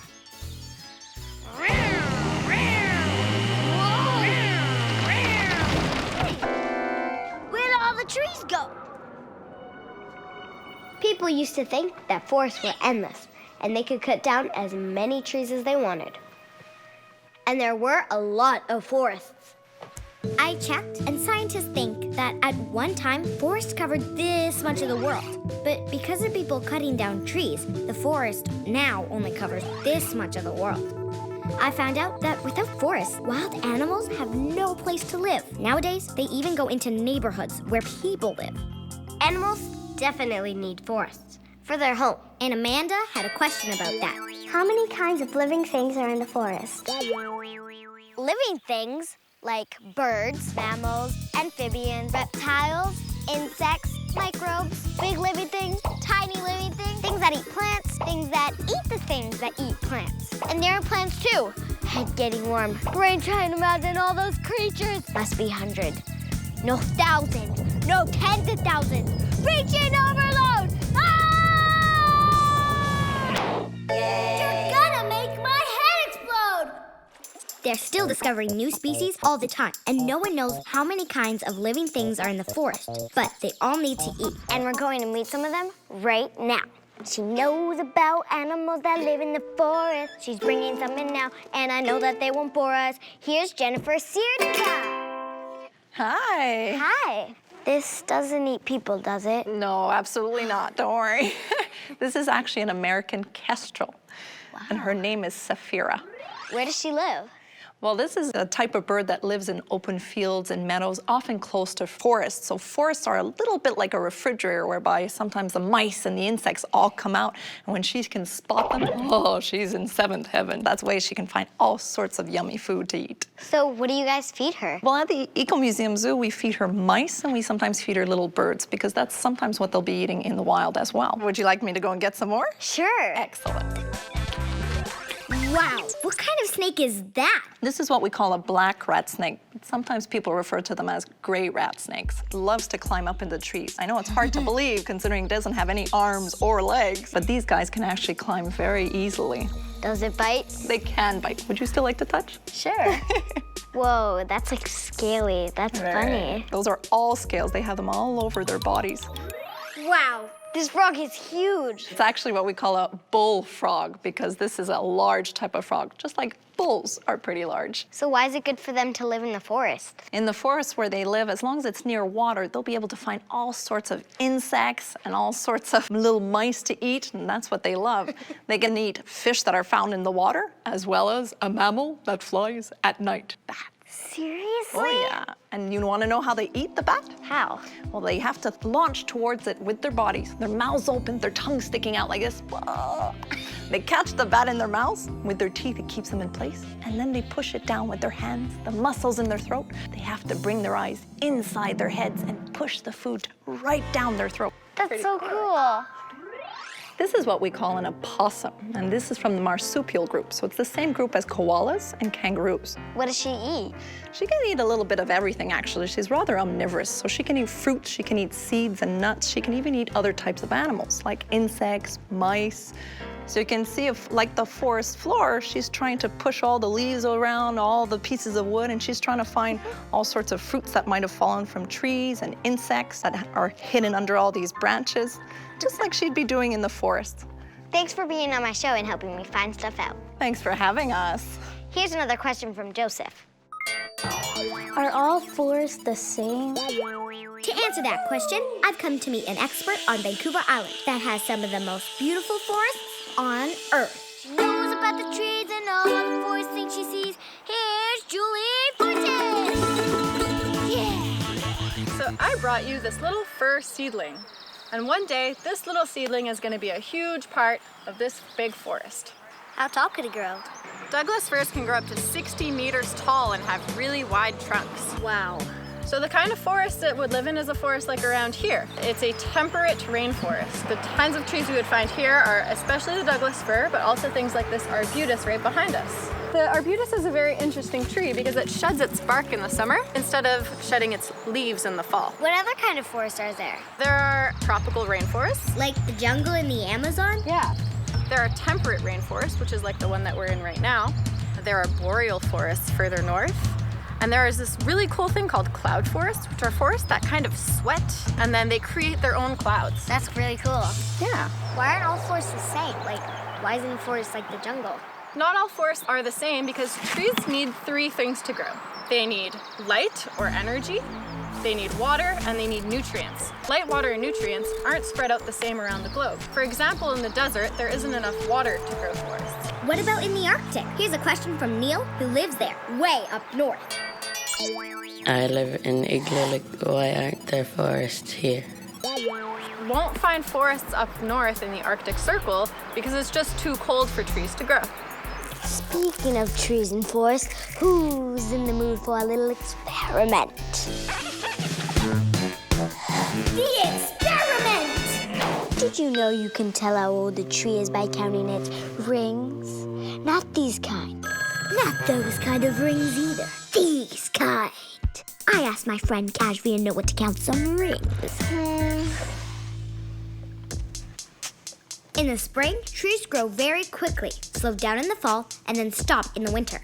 This creates a tree ring every year. I think mine's about 23 years old. I think mine's about 37. Wow.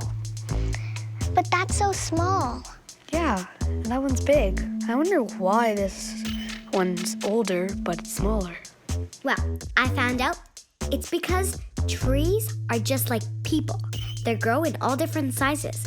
It also depends on where the trees are growing. Rings tell you a lot about climate change, like if the tree had enough water or how hot or cold it was that year. A wide ring means a tree had what it needed to grow, but a skinny ring means it may have had a tough year. So because rings are not all the same, they're tricky to count. I think this tree was born in 1932. That's like when my great-grandmother was born. Well, mine was born in 1894. That's like when my great-great-great-great-grandmother was born. That seems pretty old, but I found out that some trees have thousands of rings. The oldest is not that big, but it's still 5,000 years old. That's 5,000 rings. Imagine counting that. My tree is 120 years old. Mine's 84 years old. Bye, Zoe. Bye. Thanks, Kashvi and Noah. Now, here's a question from Andrew. What do we get from the forest? Off the top of my head, I know that we get wood for houses like this. And we get paper from trees in the forest. Try living without toilet paper. Thank you for that one, forests. I checked, and there are lots of other things that we get from forests. And that's the subject for today's My Great Challenge! Today's challengers are Aiden and Tristan. Yeah! Justin and Sterling. Yeah! So Aiden and Tristan, your team Oak. Justin and Sterling, your team Pine. You see those items on the table, right? Yeah. Your challenge is to pick up what you think is made from things from the forest. The team that guesses the most correctly and the least incorrectly wins. Let's pull branches to decide who goes first. And Team Pine wins, so you guys go first. But wait till I blow my super moose signal. 3, 2, 1. Time to move. I think we should pick the hockey stick. Yeah, it's made out of wood. It's a good idea. What about Paper is made out of trees, right? I don't... yeah. So we should maybe take that. Yeah. We should take maple syrup. It's made in springtime from trees. Should we take the birdhouse? It's made from wood. What about this mask-looking thing? Yeah, it looks like it's made of wood. What about this book? It's made from paper, so it's probably from trees. Yeah. What about this toilet paper? The paper is made from trees. Yeah. Now can we try the electric guitar? Yeah, maybe. The rocks are natural. I think that's cool. It's still natural. Let's take it. Yeah, it's true. We should take that. I don't know what it is. I don't know what it is. Is it butter? We should probably take it. Oh, paper. Yeah, paper. Maybe take that t-shirt. Yeah. Yeah, this box. Maybe this bouncy ball. Maybe. So just take ping pong balls. There's nothing else we can really pick. Both teams are done. They did not pick the rubber boots, plastic container, or the rubber tire. Are you sure everything on your table comes from the forest? No. I forgot to mention, you lose a point for every wrong answer. I'll give you one chance to put everything back that you don't think comes from the forest. Back the guitar. Yeah. Maybe you should put that butter. And what about this ball? Yeah, sure. Yeah, these ping pong balls Are plastic. Yeah, and they're ping pongish. Okay, Team Oak, you have 6 items that you thought came from the forest. Team Pine, you have 9 items that you thought came from the forest. So the good news is, everything that you put on your table came from the forest. Yes! Yes! But the bad news is, everything that you put down or didn't pick up also came from the forest. It was probably easier to figure out stuff like paper, maple syrup, or the hockey stick. But I found out that ping pong balls and fabrics can be made from tiny fibers from plants and trees, just like paper. Margarine can be made from palm tree oil. Rubber balls and ties are made with the help of rubber trees. That plastic container is made from oil, and just like coal, it's a leftover of forests that grew hundreds of millions of years ago. So, what are you guys most surprised about? The ping pong balls and the guitar. Yeah, the guitar. Yep, it's made of wood, but it's painted and varnished. Well, thanks for being on my show and doing the challenge. You're welcome. Now I'm going back to the forest to see what else comes from there. I have a few guests who know the forest really well. This is Natanis and her family. This is Shia. This is Sequitin.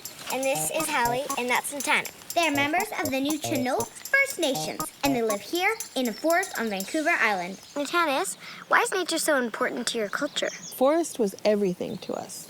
Instead of going to a grocery store, we would get all our food from here.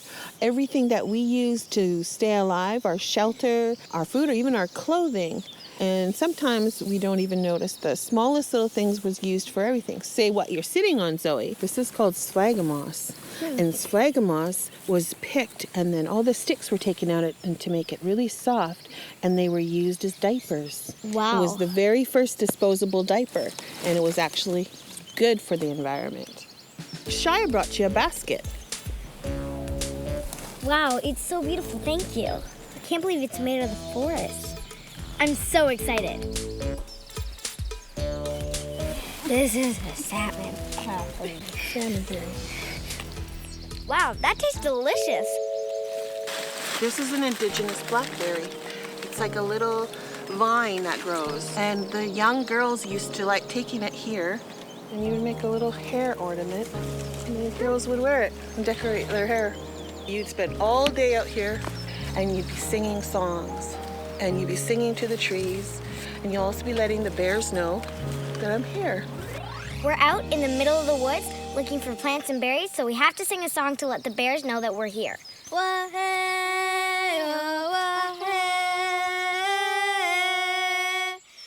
Bears hate surprises. If you surprise a bear, he might think you're threatening him, and he could attack to protect himself. Singing lets him know that you're coming and don't mean any harm. Bears like to be alone, and usually they'd much rather be out of your way.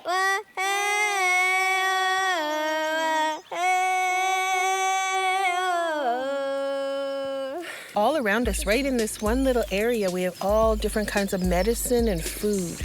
So everywhere you walked, there was something that we used. Cedar was the most used tool of the coastal people.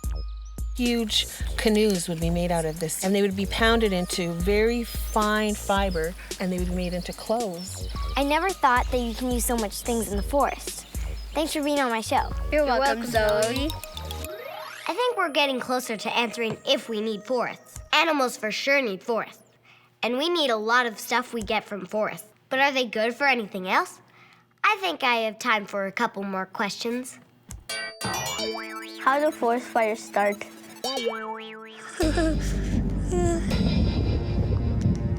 I checked, and I found something out super surprising. Fires are a natural part of the forest life cycle.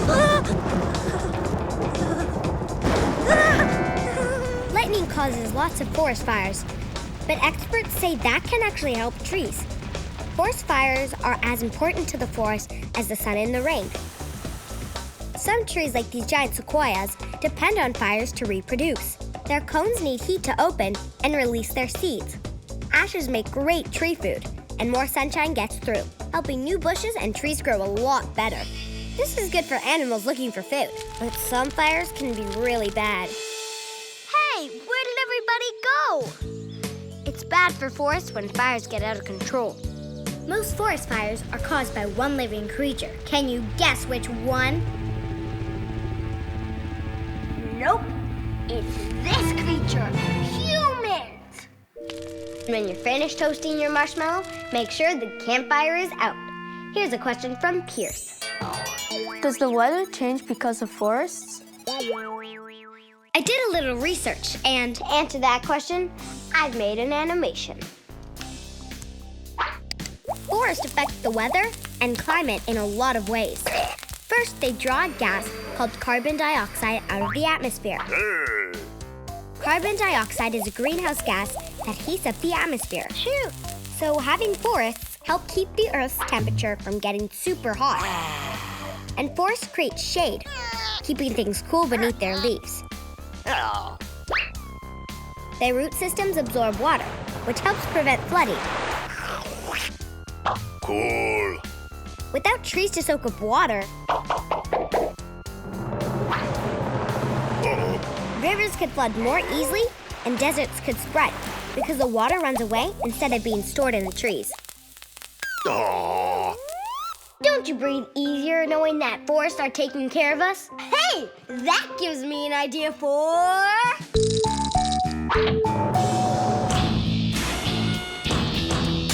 Uh-oh, do try this at home. Here's something super easy, but I bet a lot of you don't do this. Next time you're in the woods, take deep breaths of fresh air. I found out that some scientists say that just being in the woods can make us healthier and happier. What do you think? Ask a friend. I really like being around trees. Makes me feel like I could do anything I want because there's so much space. I would like to play in it, but I would stay there forever. You can hike and it makes you feel sporty.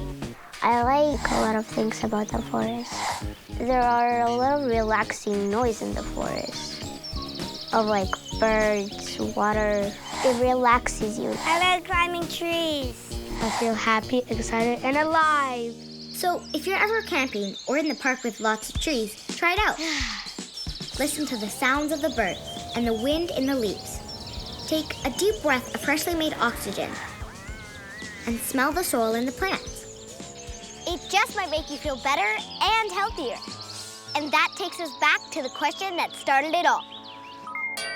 Do we need forests? Well, Julia, the big answer is...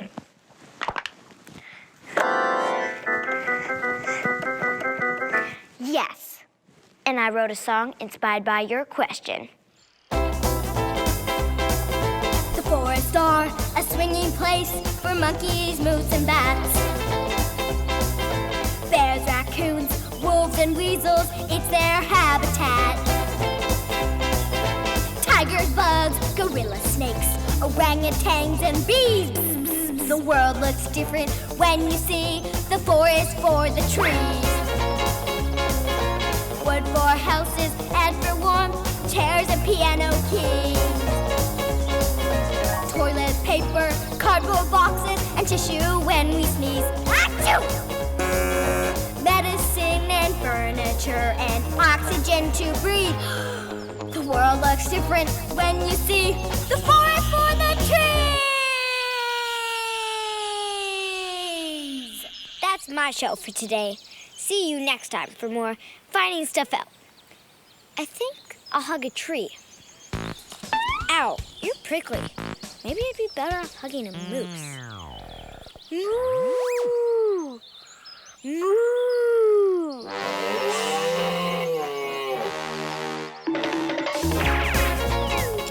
Hi, and welcome to Finding Stuff Out.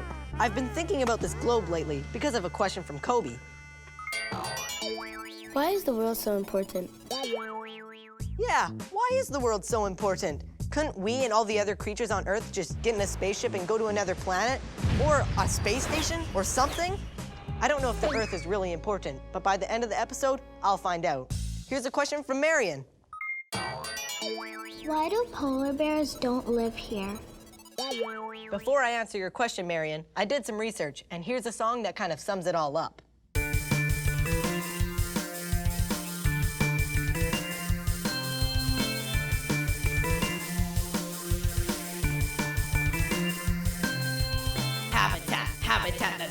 creatures living at. Some in the water, some in the trees, some in the desert, some in your cheese. Food and water, shelter, space, that's what you need to live in a place. Yeah, food and water, shelter, space, that's what you need to live in a place. Habitat. A creature's living at a habitat. A creature's living at a habitat. And many other things, a habitat. Well, Marion, I guess you don't live in northern Ontario, or other northern parts of Canada, or Russia, or Norway, or Alaska, or Greenland, because polar bears definitely live there. But I checked, and if brown bears live near you, then you could say the polar bear's cousins live near you. That's because polar bears and brown bears share a common ancestor. Just like if you have a cousin, you and your cousins have the same grandparents. A really long time ago, polar bears' ancestors left the south, like where you live, Marion. Then, as they moved to the north, they adapted to the Arctic habitat. The Arctic is very cold and has a lot of ice and water, so polar bears have a lot of body fat and heavy fur coats to keep them warm. They also have big feet, like paddles, to help them get around in the water and on the ice. Their fur is transparent. That means it's clear, so that they can blend in with the snow and ice and sneak up on their favorite food, seals. In the cities and towns where most of us live, our habitat, polar bears wouldn't be able to find the things they need to live. Please, anyone, where's a good seal restaurant? Plus, it's too warm. Ooh, lucky me! Why can't penguins fly? Well, Serena, for starters, a polar bear lives up here in the northern hemisphere. So if a penguin lived up here, he would have to learn to fly, or he'd be eaten by the polar bears. You look really tasty there, Mr. Penguin. But luckily for Mr. Penguin, he lives down here in the southern hemisphere. You can't get me now! Oh! Penguins can't fly because they're too heavy, but in their habitat, that's actually an advantage. Their body fat protects them from the cold, and their bones are solid instead of hollow, which helps them stay underwater. Their wings act like giant flippers to help them swim fast so they can sneak up on their favorite food, fish. Now here's a question from Aiden. How many habitats are in the world? How many habitats are in the world? Let's see, there's mountains, marshes, tidal pools, deserts, prairies, rainforests, and that's just some of them. There's even this grilled cheese sandwich, which I found in my drawer, and there's definitely something living on that. Hundreds of thousands of plants, 8 million species of animals, 7 continents, thousands of islands, air, water, land, head getting warm, brain overloading! You're gonna make my head explode! To answer your question, Aiden, I've come to this special place by the ocean, full of amazing creatures. And to help show me around is my special guest, Allison Roberts, who's a biologist and naturalist. So, Allie, today I'm trying to find the answer to the mind-boggling question, how many habitats are there? But first, what is a habitat? Well, a habitat is basically anything a creature needs to survive. So it's the shelter, the space, the water. It can be tiny, like you'd need a microscope to see it. Or it can be gigantic, like the whole entire planet could be one habitat. Whoa. But you know what, today let's talk about kind of in between. Okay. Let's talk about the intertidal zone. Intertidal zone? What's that? Well, we're standing right in the middle of it. Whoa. Inter means between, and tidal, between the tides. Right. So you need a place that's between the high tide, which would be way up there, and the lowest tide, way down there. How many creatures are living here? Well, there's tons of creatures living here, but they have to be pretty special creatures to survive. A sand dollar. Too bad I can't spend it. Seaweed. People eat this stuff all the time. Check out all these hermit crabs. Whoa, there's tons. Oh, and look at the little small one. Hermit crabs are pretty weird because they have a really soft shell, and so they have to find another shell to give them a home. Like this is a snail, but when that snail dies and the shell is left on the beach, another animal, the hermit crab, will move in. In the tide pool, even fish can survive. Oh, weird. But check out what this fish hides in. Whoa, it's the same color as the seaweed. Yeah, look at how many creatures there are in this tiny little space. Yeah. Millions of creatures in the intertidal zone. Allison brought me to a habitat right next to the intertidal zone, the forest. So this habitat has everything that other animals need to survive, right? Again, the forest is filled with millions of creatures that this is perfect habitat for. So like these leaves or the twigs or the dirt or the trees or anything in this forest could be a habitat for a creature or an animal, right? Yeah, everything's a habitat, but then all combined, it's also one habitat. So it's like a habitat inside of a habitat, inside of a bigger habitat, inside of a bigger habitat, inside of a bigger habitat. Okay, I'm gonna stop before my head explodes here.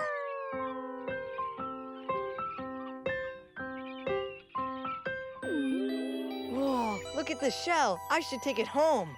Oh, but you have to remember, that shell is somebody's habitat. Right, so I should leave it here. Yeah, pretty much everywhere we go, some creatures, that's their habitat. So we have to respect each other's habitats. And treat it like it's our own. Exactly. Would you want somebody to pick up your house and walk away with it? No. Well, thanks for helping me find stuff out and for showing me all these cool habitats. No problem. Thanks for coming out and hanging out in my office.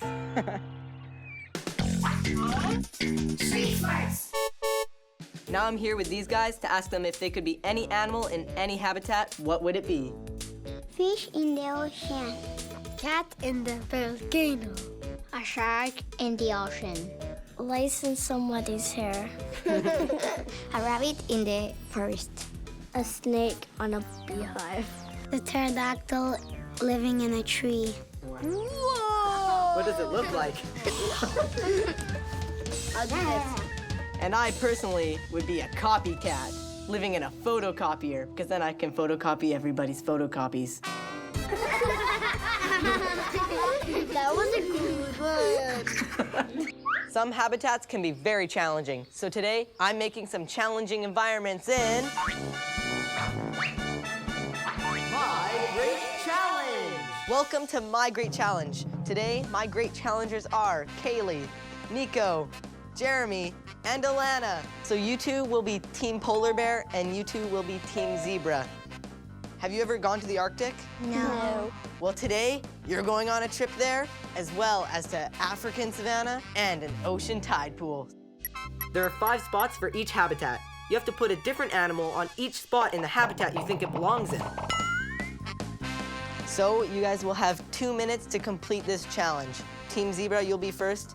Team Polar Bear, you guys can go downstairs and have some broccoli with my mom. Here are the animals that you can use. You have 2 minutes, starting now. Go! In the African jungle. I'm not sure. That looks like a sea monster. I think this goes here. Tiger Sounds fell. like a polar bear. Does the rabbit go anywhere? The rabbit's cute. Why is there dinosaurs here? This goes in the African jungle. Goose. Kangaroo goes there too. Ew, it's sticky. Is this an otter? Otter. Is this a wiener dog? Yeah. I like wiener dog. Hey, this goes over there, I think. Yeah. I'm not sure about this red It's fox if it goes in the Arctic. I don't know, maybe. Sea monster. Did the bees go anywhere? They're nesting you. I don't know, but I just think put it this goes button there. here. Okay, time's up. So here are your results. In the Arctic, you put 2 seals, but I asked for a different animal for each habitat. You could have put the other seal in the tide pool. They can live in both habitats. So that's 1 point gone, so you have 4 there. African savanna, there's no kangaroos there. Silly They live in kangaroo. Australia. Yeah, in the ocean tide pool, there are no whales in the ocean tide pool. And also, there are 3 bees here because each bee can live in all these habitats. I didn't want to put a bee. I don't like bees. Okay, well now it's Team Polar Bear's turn. So you have 2 minutes, starting now. No, wait. The starfish. There. Yeah, that's kind of obvious. Put that there. This probably goes in the savanna. Yep. Go. What about this? That? It probably goes. No, I think. Well, yeah, probably. Savannah. Yes, savanna. This might go in the savanna. No. We have some disagreement here on one of the animals. Savannah. Yes. Polar bear in the Arctic. Oh, yeah, I guess I could put. What about the otter? That goes here. Okay, whatever. Otter with a fish in his hand. Using some logic. I think this goes in the savannah because when I did my presentation, he said this goes in the savannah. Okay. Last few seconds. Savannah. I think this might go in the Arctic because it's white. 5 seconds. Put this there. Put this there. 3, 2, and time's up. So you guys had 3 wrong. Let's see how Team Polar Bear did. We have 2 right in the Arctic, but they didn't fill the other 3. The kangaroo in the savannah. Same thing as Team Zebra. It's not right. And the whale in the tide pool. That's also wrong. It's too big to live in the tide pool. They also got that one wrong. So you guys have 3, 4, 5 wrong. So Team Zebra is our winner. Yeah! Well, thanks for playing my great challenge. You're welcome. Why don't dolphins live on land? I checked, and what I found out is pretty amazing. At one time, dolphins, or at least their ancestors, did live on land. Some scientists think that certain fish got very ambitious and learned to adapt to a habitat that included land. They evolved legs and lungs so that they could live on land as easily as in the water. Scientists think that those creatures evolved into other creatures that like to eat meat. It made an interesting adaptation to its habitat. It discovered that hiding under the water where other animals came to drink was a good way to get a meal. While they were down there waiting, the creatures discovered something else tasty to eat there. Fish! Yum, yum. Over thousands and thousands of years, the creatures evolved to be even faster in the water, and eventually their feet turned into flippers, and some scientists think they evolved into the dolphins we know and love today. With their flippers, dolphins can't walk on land like their ancestors could, even though they still need to breathe air like we do. Excuse me, see you at the beach. Here's a question from Patrick. Who killed the dinosaurs? A meteorite or a volcano?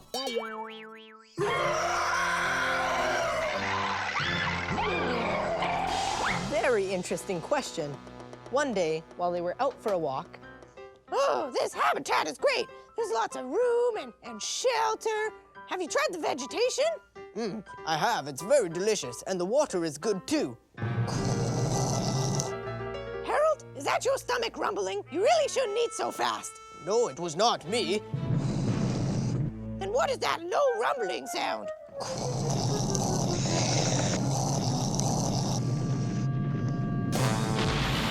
Oh, it's a volcano! Run! Run for it! Was it a volcano, or was it a meteorite?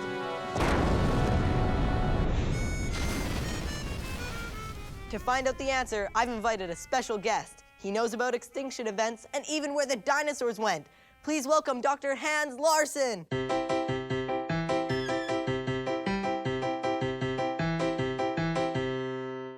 Hi, Dr. Larson. Whoa, ferns.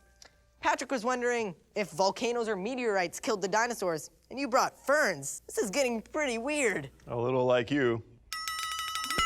So, Dr. Larson, you're not saying that the plants killed the dinosaurs, are you? Well, the plants didn't kill the dinosaurs directly, but something killed the plants. For some 100,000s of years before the dinosaurs went extinct, there was a supervolcano erupting in India. Like ginormous in size, lots and lots of eruptions going on. So I guess the volcano spewed out a ton of ash and that covered the sky, right? Well, and this was a supervolcano, like probably covering the sky for the whole planet. Wow. And that may have kind of primed or got things ready for an extinction by sort of cooling down the planet, making it a little bit dimmer. But then exactly 65.5 million years ago, a meteor the size of a large city crashed into the Yucatan Peninsula, just off the shore of Mexico, made a crater 180 kilometers wide and about 80 kilometers deep. So there's probably like smoke everywhere and everything? Yeah, smoke, heat, earthquakes, shock waves all across the planet. And then it also lifted up everything into the sky. And so blocking out the light. So there's no sun? No sun. But can't they just eat in the dark? Because the power went out at my house once and we still did that. Yeah, but how many days? Just for one. Right, and so with this kind of stuff going on 65.5 million years ago, it probably lasted for many years, maybe 10,000 years of very little sunlight. So all the plants were decaying and molding and rotting. So these guys, you can throw them away. Plants, yeah, get rid of all the plants. So after a few years of that, maybe even just a few weeks, all these guys, all the herbivores died, finished. They're done. Out. And what about the carnivores? They could just eat each other, right? Well, they could eat these guys too. They That's probably true. ate them for a little bit. Right. And after some months or maybe a couple of years of eating the carcasses, bloating, rotting carcasses of other dinosaurs, they probably fed on themselves too. Right. And then they went. So eventually we can put them all in the garbage. So that's how the dinosaurs went then. Probably. I hope a meteor isn't coming for us. Well, the next one's scheduled to be here in 14 million years. 14 million years, so I think we're safe. For now. Okay, thanks for being on my show. My pleasure. Thinking about dinosaur habitats gives me an idea for...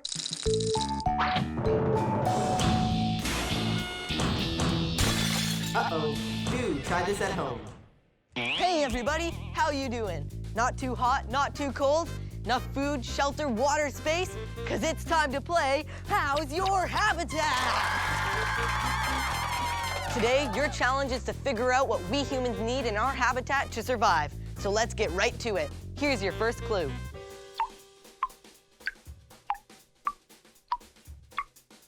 If you said water, you're right. You can reward yourself with a nice cold glass of drinking water. But don't, because if you do, you'll miss my next question. It's got you surrounded, but you can walk right through it. What is it? Are you ready? Because if you guessed air, you're right. We breathe oxygen, and unlike most fish, we get ours from the air. Okay, next question. You can't choose not to have this one in your habitat if you want to survive for long. I'd give you a bigger clue, but it's not polite to talk with your mouth full. Get it? The answer is food! This one's got my name written all over it. Next question. It's something that lets you do this. If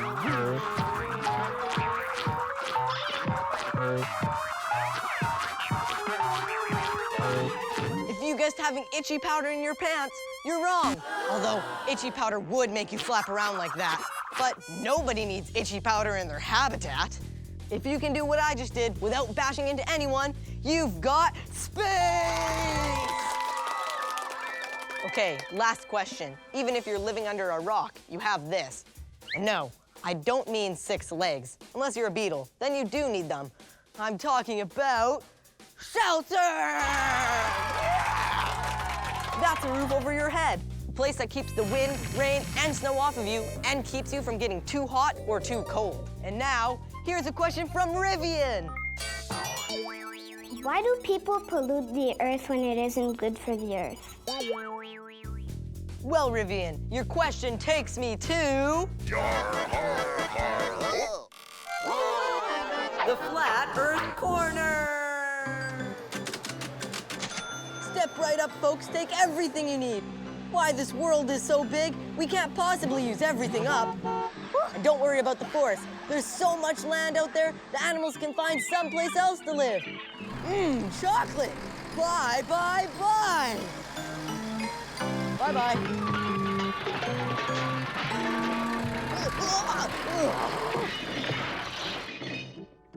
For most of the time people have been on Earth, we thought there were no limits. We thought we could take as much as we wanted from the Earth and just throw things away. In the past, there weren't nearly as many people as there are now, so we could get away with it. We kind of polluted the Earth because it was easier than not polluting it. Sort of like the way it's easier to not clean your bedroom until you can't find anything you're looking for. Before, we didn't know any better, but now we realize that we can't keep doing that. Which leads me back to the question that began this trip. Why is the world so important? The Earth has the habitats that provide all the different basic needs of people, plants, and animals. Water, sunlight, food, space, and shelter. We don't know one other place in the universe that does that. Plus, we're already here. How lucky is that? Wow, Earth. Now I know why you're so important to us. Thanks for watching Finding Stuff Out. See you next time. I'm gonna take good care of you. Ooh, that was a close one. Welcome to the deepest and darkest jungle.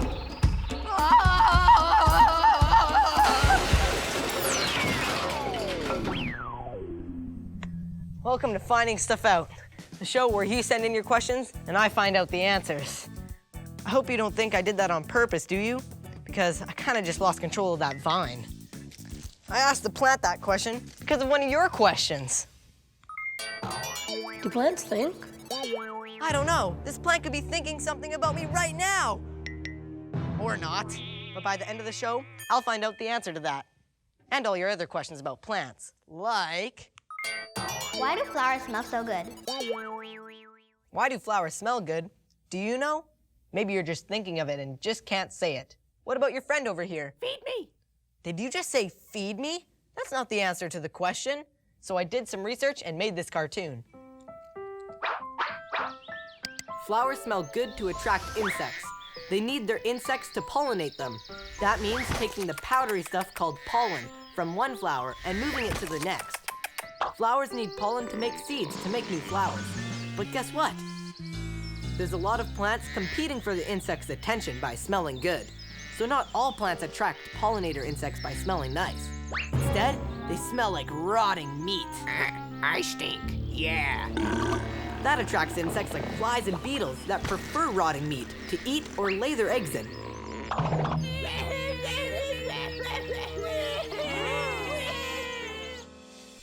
It's almost like they're thinking about smelling good or thinking about stinking. But not all plants want the attention, like this prickly cactus. Listen to this next question from Darius. Why is there poison ivy? I don't know why there's poison ivy. I just wish there wasn't any. But if you're wondering why poison ivy gives us a painful rash, it's because we have an allergic reaction to it. But guess what? Raccoons and birds eat the berries from poison ivy, and deer eat its leaves, and it doesn't hurt them. But in this case, it just seems to be bad luck for people. Lots of animals eat plants, so plants have found ways to protect themselves, like with thorns or sticky surfaces. Some, when animals bite them, release stuff that tastes bad. Other plants even make chemicals that attract other insects that will attack the bugs that's eating them. I wonder.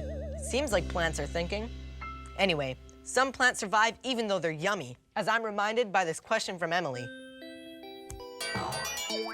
Why does fruit taste good? Because it's got lots of sugar in it.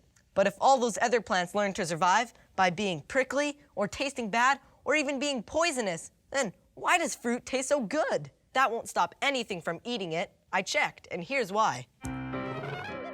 Birds love to eat fruit, just like these birds. Look at them go! But why would any self-respecting plant let itself get eaten up like that? Those birds are eating that fruit, seeds and all. Turns out plants might think that's a good deal for them. If they think that is. Birds can't digest the seeds in the fruit, so they poop them out. That spreads the seed far and wide. So there's a better chance that some of the seeds will land in some good spots where they can grow. So when birds eat fruit plants, they help create more fruit plants. How do trees make paper? I checked, and it's hard to believe, but this starts with this. In the forest, loggers cut down the trees, then send them to the paper plant, where machines grind them up into wood chips. The chips are mixed with water and chemicals to make pulp, which is sort of like wood soup. Then, the liquid is drained out and the wood fibers are pressed together to make paper.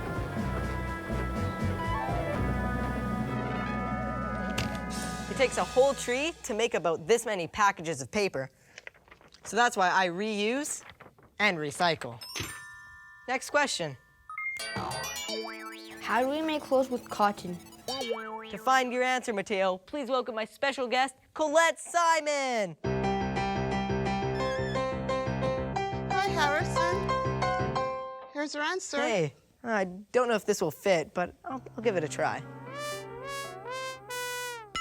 Totally fits. So I thought you were going to show me how plants can make clothing, not cotton candy. Well, it's not actually cotton candy. It's cotton fiber. When you pick it from the plant, right, it looks like this. and then you have to pull all of that fiber off of the plant. And in order to make thread out of that, you have to card the lint, and you use these. They're called cotton carders. Yeah. So you put the fiber onto the Oh, carder. wow, it comes off really easily. Yeah. And Okay. then you take the second one, and then you're just gently brushing it. Right. And what that does is make it fluffy Yeah. and easy to spin. You could use a little spindle like this. Right. I'm just going to take some of the fiber, and I just hook it on. Then you just start turning the spindle, just like that, and then you pull out some more fiber. Whoa, and it just Okay. makes like string. And it's just going to make string, just like that. And when you get really good, then you can go really, really fast. Oh, You wow. want to try it? Sure. It takes a lot of practice. It's hard. It's hard to do. And as you get really, really good, then you can make actual thread like this. Whoa. You can actually make clothes from that. Wow, that's a lot. So in a mill where they make cotton thread, Right. they have big machines. Yeah, and that Okay. makes it the job really fast. Much, much faster. So what kind of other plants can we turn into clothes? Well, you can turn bamboo into clothes. That wouldn't be very comfortable, would it? Well, actually, it's really soft, and you can make all kinds of things out of it, like underwear. You can also make cloth out of wood. They ground it up, and they make it into a pulp, and that's how you get rayon. So you'd be wearing a tree. You'd be wearing a tree, but this is from rayon, and you can feel it's really comfortable also. Oh, wow. Wow, I never would have guessed that this can be made from a tree. That's so cool. Thanks Yeah. for being on my show. Thank you. It was my pleasure. I found out that people use plants for all kinds of other things. You might know that we use wheat to make pasta and bread. But did you know that seaweed is used to make ice cream thick? Or that this rubber ball is made from a plant? So is this rope, or these gloves. And a lot of medicines start out as a plant. Fuels made of corn help power our cars. And some car companies are experimenting with making body panels for cars out of plants. That's crazy. Imagine me driving my own corn-powered cucumber. There's one other thing that plants make that we couldn't live without for even 5 minutes. Can you guess what it is? Oxygen. Plants like this take carbon dioxide. That's the stuff we breathe out. And turn it into the stuff we breathe in. Now I think it's time to go outside for some fresh air. Street smarts. So if you could be any plant in the world, what would you be and why? I would be a fir tree because it has little fluff balls that I really like and they're really soft. I would be a sunflower because they look pretty. A daisy because my grandma's dog was named Daisy. I'd be a tulip because it's my grandma's favorite flower. I would be a cactus because then I wouldn't have to drink much water. I would be a cactus too, so then no one would touch me because I'm so prickly. I would be a lily because I wouldn't change that much because that's my name. How do plants grow? How do plants grow? Well, they have all those leaves that have to get fed somehow, roots that need to grow, seeds that need to be made, and I heard they make their food out of sunlight and air. I could stand outside in the sun and air all day long and all I'd get is hungry. Not to mention a warm head, feeling like a cactus on a hot summer day, brain starting to overload. Ah! You're gonna make my head explode. I'm pretty sure you won't make this guy's head explode. He knows all about plants and how they grow. Please welcome Dr. Adam Brown.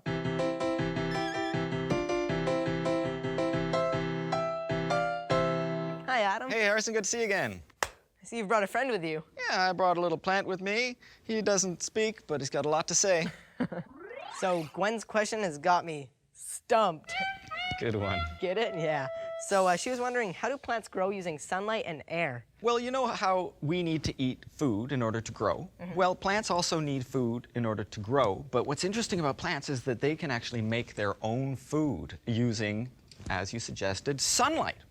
So I'll turn on this bulb here to represent the sun. And as we know, there's a lot of energy in the rays from the sun. Well, plants can use the energy in those rays of light in order to turn that into food. It's a process called photosynthesis, which is basically just a big word that means making something out of light. Then Adam told me something amazing. Most people think that wood is made from stuff that comes out of the ground. Surprise! A little bit of it is made from minerals, but most of the material in it comes from the air. Pretty amazing, huh? How does that work? Well, the plants have holes in their leaves that allow them to suck carbon dioxide out of the air. And it's this carbon dioxide that they use to make photosynthesis and to turn it into food in order to grow. Another point that's very interesting is that this carbon dioxide is actually pollution. And so the plants are cleaning up the air by drawing the carbon dioxide out of the air. And if you think the carbon dioxide is bad for causing things like climate change, right, well, plants are doing us a great service by cleaning the air and drawing this carbon out.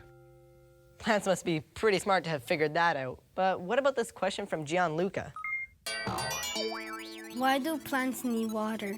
To answer your question, Gianluca, Adam asked me to fill a bowl with orange drink crystals and to pretend the crystals are like the earth in the ground, full of minerals that plants need to live. And these strips of paper will pretend to be our plant's roots. Hey, nothing's happening. Let's add some water to our mineral soil and see what happens then. Okay. Let's try it again with our pretend roots and see what happens when we put them now into the wet soil. The minerals and water are moving up our paper roots.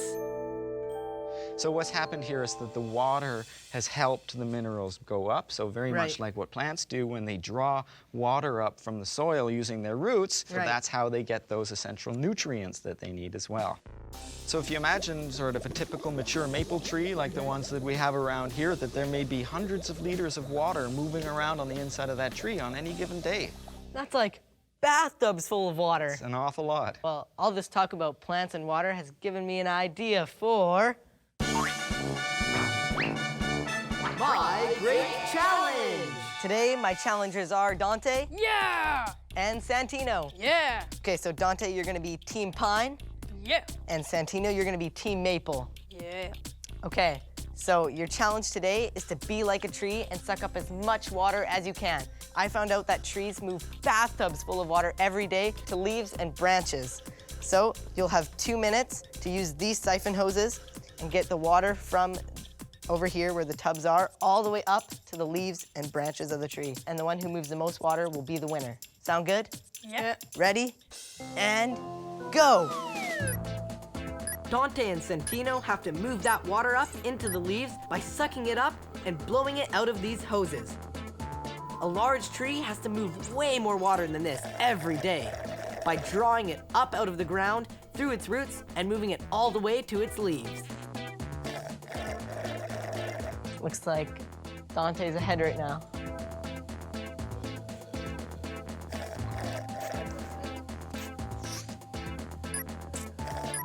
One minute left. Dante and Santino only have one tube to pump up water, but a tree actually has millions of tiny tubes called xylem to do the job. Looks pretty difficult. Santino's so close to getting a big dump of water there. Oh, there we go.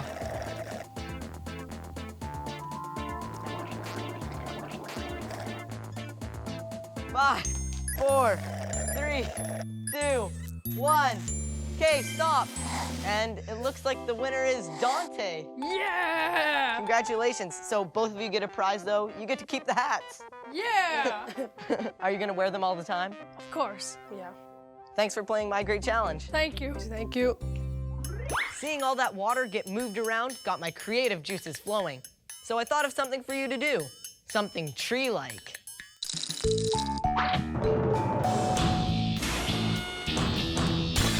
Uh-oh. Do try this at home. Now it's time to adapt the way trees adapt. So say you're a tree and stand on your tippy toes like this. That's not too hard, is it? But what if you're in weak soil and there's a lot of wind? You have 5 seconds to figure out something you can do to prevent you from falling over. 1, 2, 3, 4, 5. Did you think of something like this?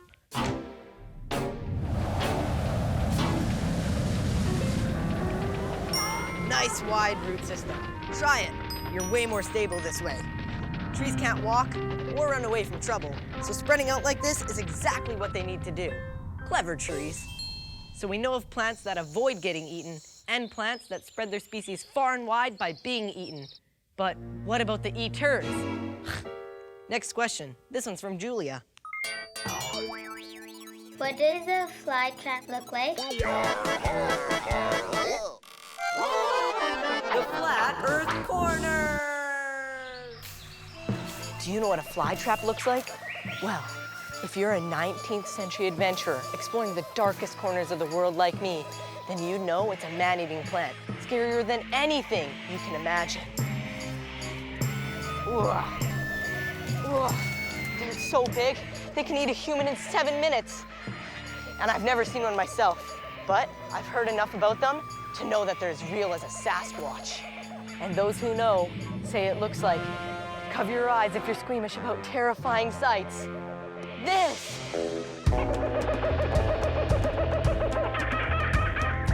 Deep in the jungle with the beetles and the bees, there stands the man-eating Yataveo tree.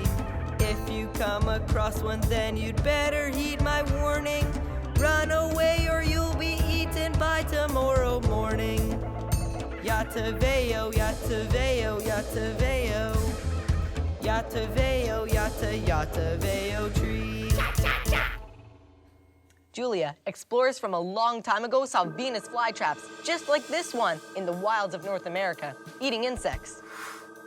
They also saw plants in the South Pacific that could digest rats that fell into them. So they were probably a little nervous exploring the jungle. And when the people who lived there told them stories about man-eating plants, they believed them. This Venus flytrap really can eat living creatures, but only really small ones. It's adapted to eat insects because the soil it lives in doesn't have enough nutrients. It works like this. Let's say this pencil is a fly. Poor old Mr. Flytrap hasn't eaten in a while. He's very hungry. Feed me, feed me. When the fly here lands in the fly trap, it touches those long hairs, which tells the fly trap that there's something there. So what does he do?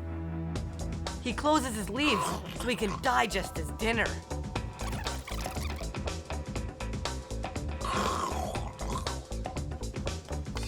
If only I had a real fly. Hey, how about you? Yeah, you! Would you like to demonstrate how this fly trap works? Hey, come back! Don't you want to be on a TV show? Does it help my plant to grow if I talk to it? Hey plant, are you feeling okay? I wonder if I talk to this Venus flytrap if it will grow big.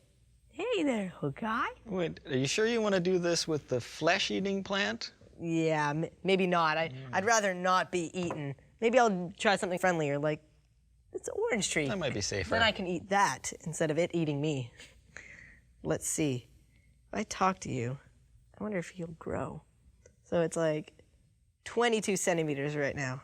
So let's see if I talk to it, though. Hey there, orange tree. How's it going? Yeah, I know. You're always doing good, because you're my favorite orange tree. And if I talk to you long enough, I'm sure you'll grow, right? Grow, grow, grow, grow, grow, grow, grow, grow, grow, grow, grow, grow. That should do it. Let's see here. Well, let's see then. Did it grow? It's the same. Well, it's not that surprising, really. I mean, we didn't run the experiment for that long. I guess. To say, for example, if you were to talk to your plant every single day, there are a lot of studies that suggest that that could possibly help your plant grow.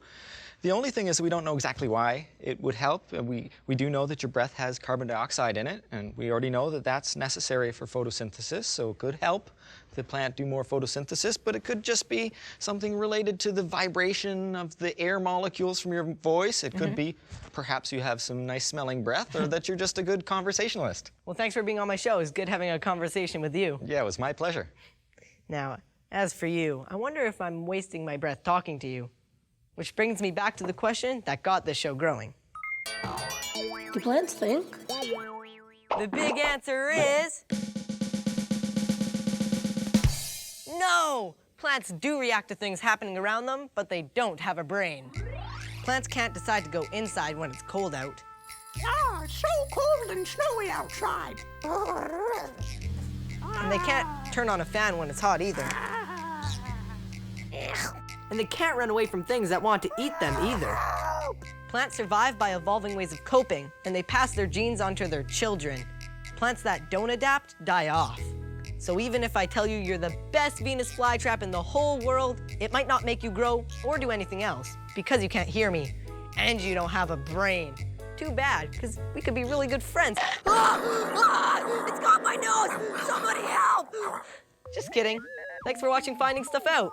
Feed me! Did anybody else hear that? Huh.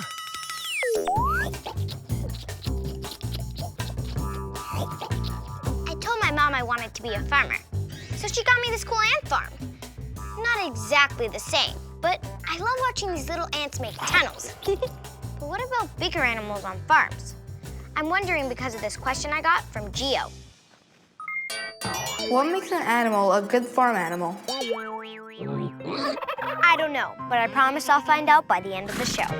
So, I'm with some farm animals, but they can't say. So I brought a special guest here today. Please welcome animal scientist Audrey St. Eves. Hi, Audrey. Hi, Zoe. So I'm trying to figure out what makes a great farm animal. But first I should probably ask you why some animals are farm animals and others aren't. Right. Wild animals like lions and tigers, they like to do their own thing, like hunt and even sleep at times, and they wouldn't be that great to work with, so they're not domesticated.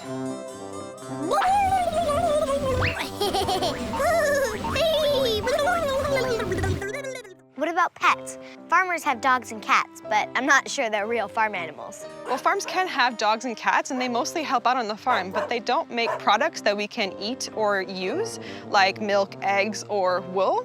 And animals like budgies and hamsters, they're also great for companionship, but they don't make the products that we can use, so we don't consider them farm animals.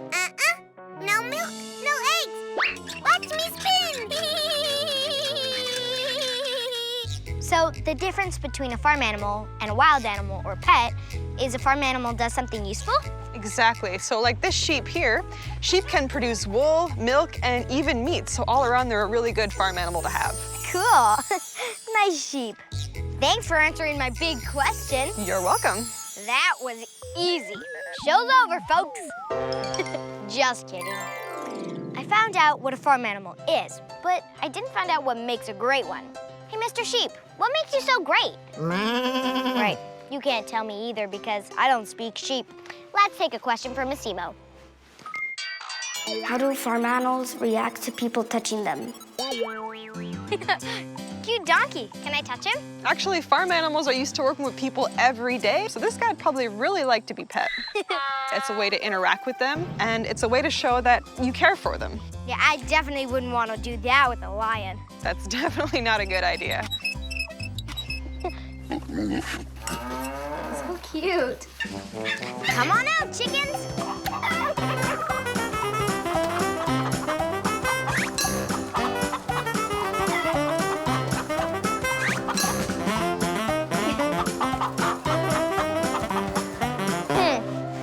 These chickens don't like to be pet. Well, chickens are one of the farm animals that don't exactly like being pet, but you can find some that do like being pet. Hold her nice and tight so she knows she's nice and snug. And there you go. Now she feels safe. Hi, chicken. Hey, look, eggs. Farmers do their very best to make sure that you get fresh eggs every morning, but sometimes we can forget about the eggs and leave them in the fridge, and after a while, they're gonna go bad. That's true. And my friends have an easy way to test that.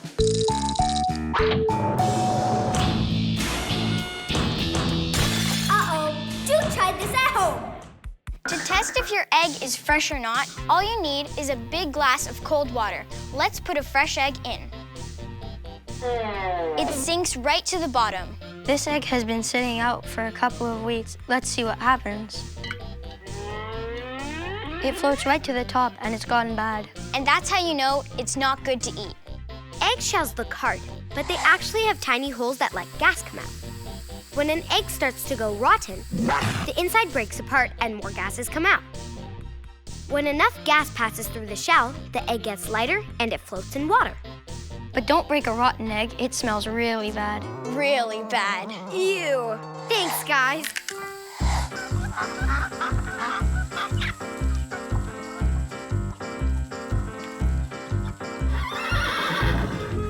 This is a really cool farm. It reminds me of a question I got from Ornella. How many types of farms are there? There's lots of kinds of farms. It's kind of hard to say. It depends on the farmer, what they grow, what they raise. So hundreds. Hundreds? Maybe even thousands. Thousands? So many farms! You're gonna make my head explode! There are sugarcane farms for sugar, cotton farms, every kind of fruit and vegetable farm, nut farm for pecans, peanuts, pistachios, bee farms, turkey farms, silkworm farms where the worms make silk, whew, and let's not forget fish farms. My friends started their own farm too. The experiment! So what's your farm? It's a worm farm. It's good for the environment. A worm farm? Yeah, we found some worms in our garden and some dirt, and now we're gonna add in some sand. The worms like it when it's moist, so we're gonna add some water. Now it's time for the worms. Nasty, gooey. Slimy. Now we're gonna cover them with some more earth. It's like making lasagna. Yummy. Now we can put in some food scraps and leaves for the worms to eat. It's important to add air holes so that your worms can breathe. Worms prefer to be in a dark area, so we should probably cover them or put them in a dark space. And now we wait a few days. Whoa, the scraps are nearly gone. Time to add some more. Wow, you can make your food scraps disappear that way. What a great way to compost. Yeah, and once there's enough worm poop in there, you can put it back in your garden to make more plants grow. Thanks, but don't let the worms out. We won't. Don't worry. Worm farms are a lot less work than this. So much poop to clean. Ugh. What kind of pigs are these? These guys are potbelly pigs, so they're a lot shorter than most other breeds of pigs, and they, of course, have a very round belly. I got a question about pigs from Indira. Are pigs smart animals? Let's find out. What's the square root of 6 gajillion and 12 bazillion? He doesn't seem to know. How smart are pigs? Well, pigs are actually pretty smart. They're smarter than most other domesticated animals, even dogs. Even dogs? Yeah. Pigs are also super friendly and have really good memories. They can even recognize faces and locate objects. Ta-da! Oink, oink. Thanks, Audrey. I think my chores are done here for now. My pleasure. All these smart animals give me an idea for... My great challenge! Today's challenge is, what animal am I? On Team Barn Squad, we have Philip and Max, who are actually brothers. We're glad to be here. And on Team Farm Crew, we have Megan and Maya. Hey! On these cue cards, I have farm animals, but I'm not gonna show you because it's a guessing game. So one teammate is gonna give you clues and mime the animal that you guys are guessing. All right, Team Barn Squad, you're up first. Go! Crocodile. Chicken. Some sort of weird fish. A flying contraption. Okay, time's up, you guys. Good try. Okay, Team Farm Crew, you're up. Ready? And go. A cat. Kangaroo? No, wait, a horse? Yeah, good job! You guys just got it. Okay, go. Dog? Fish? Yeah, good job! Go. Chicken? What? Keep going. Okay, time's up. Good try, guys. Okay, ready? And go. Pig. Good job. Okay, go. Go. You're gonna run out of time. Cow? Okay, time's up. Good job. And go. Chicken. Yeah. Go. Kangaroo. Bunny. Yeah, you got it. Good job. That was the last one. Okay, farm crew, you got 2 points. Well done. And barn squad, you got 3 points, which means you win.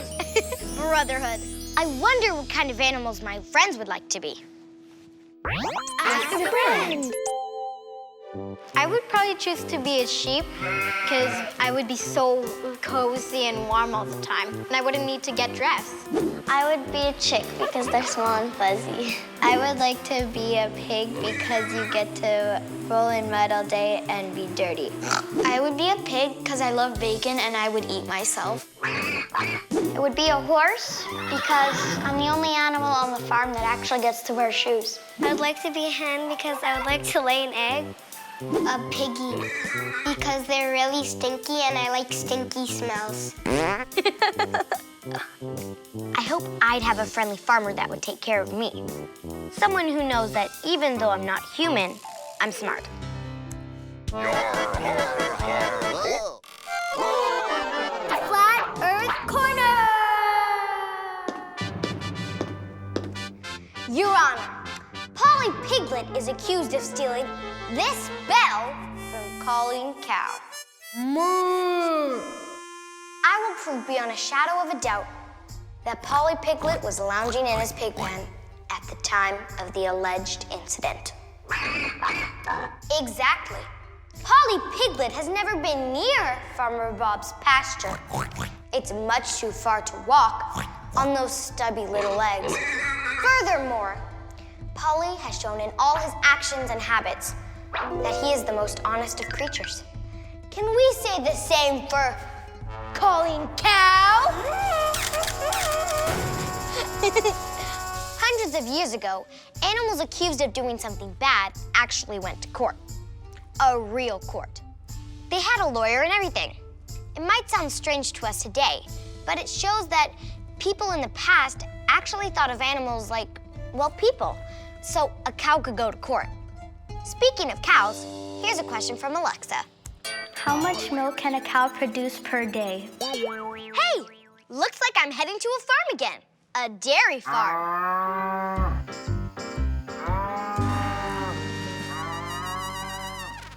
They know how much milk a cow can make, and it makes me want a vanilla milkshake. Say hi to the Anderson family. Hi, everybody. Hi, Zoe. So, how much milk can each one of these cows make in a day? Some of them could make over 60 liters a day, and the milk truck comes every 2 days and picks up over 6,000 liters of milk. Wow, that's a lot of milk. The Andersons have 104 cows here, and they want them all to be happy. Hey, they can walk around, and they're not in a tight space. Do you think that makes them happy? Yes, we think so, because they could walk around whenever they want. They could lie down whenever they want. They could also eat or drink whenever they want. They'd rather be in here than out in the hot sun or the freezing cold. That reminds me of a question I got.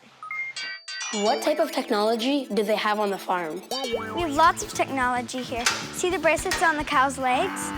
Kristen tells me it's like a step counter that people wear, except for cows.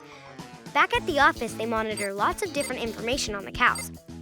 They even have special apps on their phones to help check on the cow's health. Sometimes when a cow isn't moving as much as usual, it might be sick, and they can check right away. Or if a cow is moving too much, it might be ready to give birth. Kristen's mom, Jody, is also a vet, and she's about to examine a pregnant cow. All right, so this is Hazel, and she's 66 days pregnant. And so I'm going to use my ultrasound to show you. Okay. And so we just put my arm in. We have to take some manure out.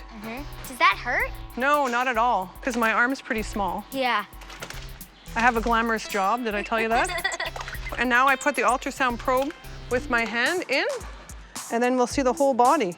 Its head, its neck. Oh, yeah. I see the head and the neck. Amazing. Wow, it's like a shower. Yeah, that's the cooling system.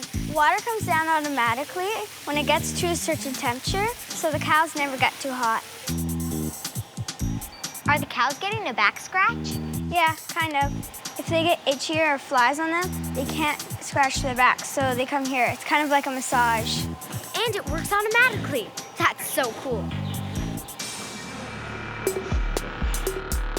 Hey Zoe, meet our robot Olaf. Cool, what does he do? He pushes the feed in. When the cows eat, they kind of push the feed out. So Olaf pushes it back towards them. And he has little cameras under him, so he sees where he's going. Cool, and you don't have to do it by hand? Yep, but we still do lots of chores. Do you want to help me do my favorite chore? Sure. Let's shovel some poop.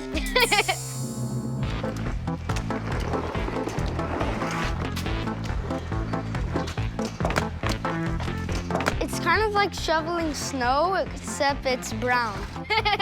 But shoveling poop is not exactly high-tech. We have an alley scraper down there, and it pushes the poop all the way to here, but it doesn't go all the way into the gutter. So I have to push it into the gutter, and then it gets stored as fertilizer inside the manure pit, and that's the stuff we put on our crops to make them grow. Hey Zoe, it's milking time. Do you want to help? Yeah, totally. So they come in by themselves? Yeah, they know to come in by themselves because they love being milked. Cool. So we'll start with this cow? The first thing is to squeeze a bit of milk out. And if it isn't lumpy, it means there's no infection and it's okay to continue.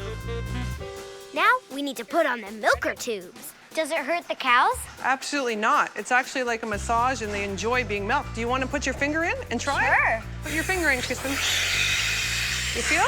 Yeah. It's doing this to your finger. So it's a gentle massage. Push it right now. And this goes underneath. There you go. Whoa, look at all that milk coming out. That was awesome. These cows seem really happy. Healthy cows are happy cows. Happy cows make more milk. Well, thanks for helping me find stuff out. These cows are making me feel musical. Yes, a happy cow makes more milk and we work together like a family band. Oh, my happy cow makes more milk to drink. Someday I'm going to teach her how to sing this song with me in perfect harmony. Yes, a happy cow makes more milk indeed. We're good to each other and we get what we need. We're an awesome team. I'm every farmer's dream. Oh yeah. The experiment. A happy cow makes good milk. And from good milk, we can get cream. I'm going to use this cream to make butter. You need a cup of heavy cream. You pour it into the jar. And shake, shake, shake. Shake, shake, shake, shake, shake, shake, shake, shake, shake, shake, shake, shake.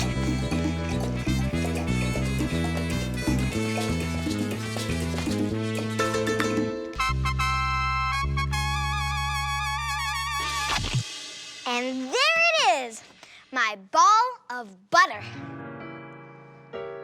Ah, delicious. I'm still trying to figure out Gio's question about what makes a good farm animal. So I'm going to speak to one more person. She's an animal scientist, and she's dedicated her whole life to the proper treatment of farm animals. Temple Grandin. Temple is autistic, so her brain works a bit differently than other people's brains.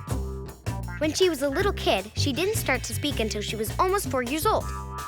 But she always understood animals in a special way.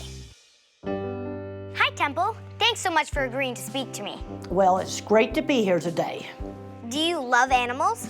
I certainly do. I've been working with animals all my life. I heard that you have a different way of seeing the world, and it helps your work with animals. Can you tell me about that?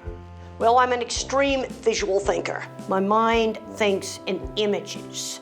And in the very first work I ever did with cattle, I noticed that cattle would see a shadow and refuse to walk over it, or there'd be a hose on the ground, and the cattle would see that and stop.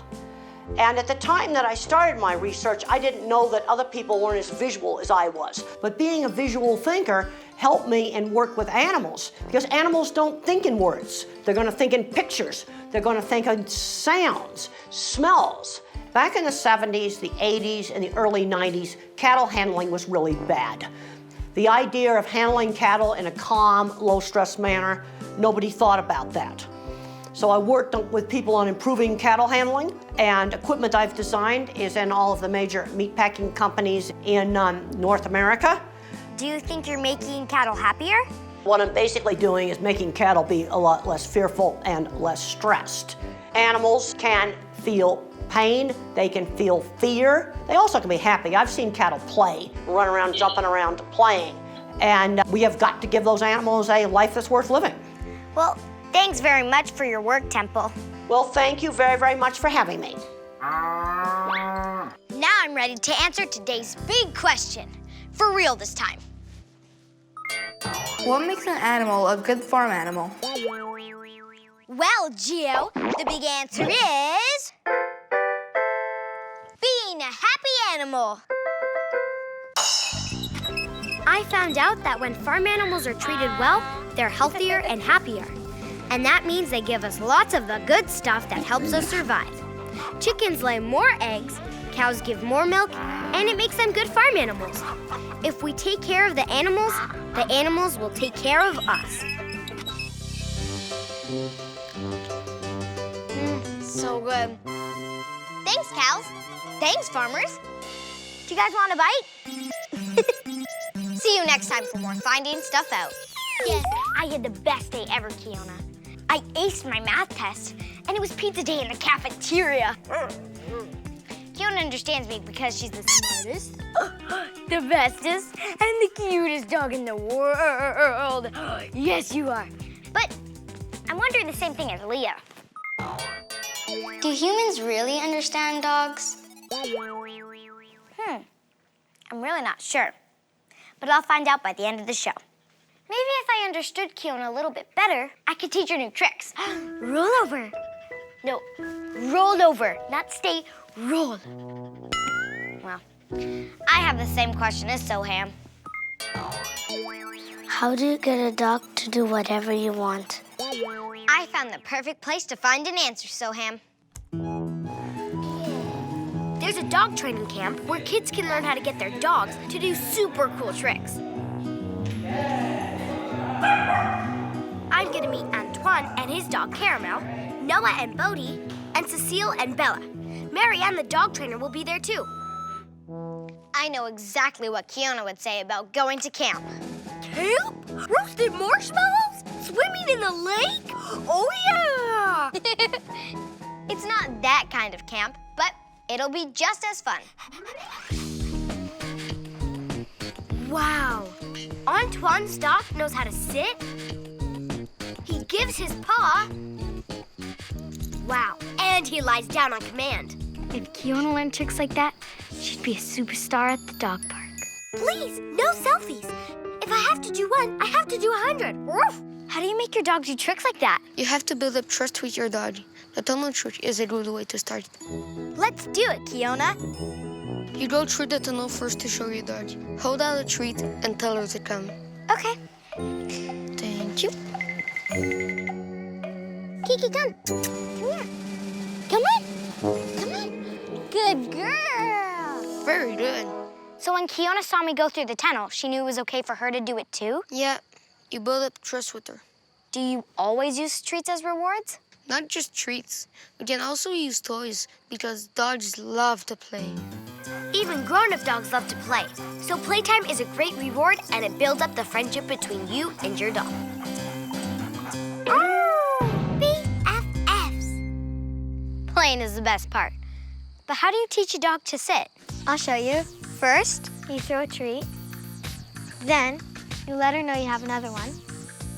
You close your hand, put it on your chest, and say sit. And then you reward her. Let me give it a try. Kiki, look what I have. Okay, come here. Sit. Good girl. The reason you raise your hand up to your chest is because she looks up at it, and it kind of makes her sit naturally. Good girl. And always make sure you give her lots of praise after she does a trick or learns something. Good girl. Dogs know by the sound of your voice if you're rewarding them or scolding them. You want to teach Kiona how to do a double high five? Yeah, sure. First, you show her you have a treat. Then, you put it in your hand, put your hands up and say high five. I see. It makes her put her paws into the right spot for a high five. Good boy. Then you reward them. Okay, ready? High five. Good girl. Hey, Zoe, do you know the right way to hold a leash? Just hold on and don't let go? Not exactly. Put your right hand in the loop and hold on. With your left hand, lower down the leash, hold on tight. Like that? Yeah. And the most important part of walking your dog is the poo bag. Yep, I always have poo bags with me. You poop, I scoop. Boop, boop, be-doop. Dog poop makes me think of dog butts. And this question from Jonah. Why do dogs sniff each other's butts? Hi, Marianne. Hi, Zoe. So you train dogs, so you probably see dogs sniff each other's butt all the time. Why do they do that? Well, dogs sniff each other's butt to say hello. It's kind of their way of saying hi, and they get a lot of information about each other by doing that. Well, hello there. Nice to meet you. Woof, woof. The side of a dog's butt have glands that secretes odors and chemicals. Other dogs can learn a lot from it, their age, their health, what they ate, and even how they're feeling. Kind of like the dog version of shaking hands or hugging. Yeah, so dogs often are gonna go smell your shoes, smell your coat, and they're getting the same information, but about us this time. It helps them understand us. Now that I know that, it helps me understand them. Yeah, and also they understand your body language. Watch, I'll point and Rudy will follow. Yes, good girl. Thanks for helping me understand more about dogs, everyone. You're welcome. Me and Kiona are gonna keep learning new tricks. We are? Usman has a question about how dogs manage to figure out something really special. How do dogs know where to go when their owner is blind? Dogs can do all kinds of jobs. You train them, and they get rewards, like playtime. That's a reward, isn't it? Yes, it is. But if you have a dog for a blind person, I found out they get special training. They're called guide dogs. They learn to stop at curbs and follow orders. If there's danger, like the sound of traffic at a crossroad, the dog won't move until it's safe. The dog owner tells the dog when to turn, and it's up to the dog to stay away from danger. I found out that there are also specially trained dogs for kids with autism, which is something some kids are born with. But not all autistic kids are the same, just like I'm not the same as all of my friends. I invited someone who can help me find out more about her special dog. Please welcome to today's show, Taylor Passmore and her dog Solo. Hi, Taylor. Hey, Zoe, how's it going? Good. Hi, Solo. So what's so special about Solo? She's actually one of the first autistic service dogs, and these dogs have not been around for a very long time. So, how does Solo help you? I suffer from ADHD and autism, so I get super stressed out. And for people that don't suffer from autism, it's perfectly fine, but for me, it's really hard for me to work. Just a simple math test, I just get so stressed out. When Solo's with me, just knowing that she's there helps me, but in case I just get too stressed out, I just give her a little cuddle, as if it's just me and her in the room. So how do kids in your class react? Even the teacher says it just makes everyone feel calm. Have a look. It's fun to have her in a class, and it's funny when we're reading and she just snores. Sometimes we have to tap Taylor on the shoulder and get her to wake Solo up. We're really lucky to have Solo because, like, when we were doing our exams, we were, like, all stressed out, but sometimes we'll look at Solo and, like, the stress will go away. Yeah, like you see Solo, then you're like, oh. Well, you can't really interact with the dog because it's working, and we can't touch her when she has her harness on. So why can't they pet Solo? Well, it would just basically be really hard for her to concentrate if everyone's just petting her left and right. She wouldn't be knowing who to help, and she would just get super confused. So when the harness is on, she knows it's work? Yes, and as soon as I take it off, she's like any other house dog. And she's still a little puppy, so she would just be running around crazy. So do you take Solo everywhere? I could take Solo anywhere. We go to restaurants, movie theaters, airports, malls, practically anywhere. I'm always with her. We're a team. She even sleeps in my bed with me. Before I got her, I was just so stressed out, but just knowing that she's there just makes me feel a lot calmer. She's my best friend. Well, thanks, Taylor and Solo, for helping me find stuff out. It was no trouble at all. Looks like my dog, Kiona's having her afternoon nap. That reminds me of a question I got from Michael. Do dogs dream? I've seen Kiona twitching. She twitches her ears, her eyes, even her legs when she's sleeping. So I think she's dreaming. It looks like scientists think so too. They found out that a dog's brain and a human's brain work a bit the same during sleep time. So they're pretty sure that just like us, dogs have dreams. But what do they dream about? I can answer that in a song.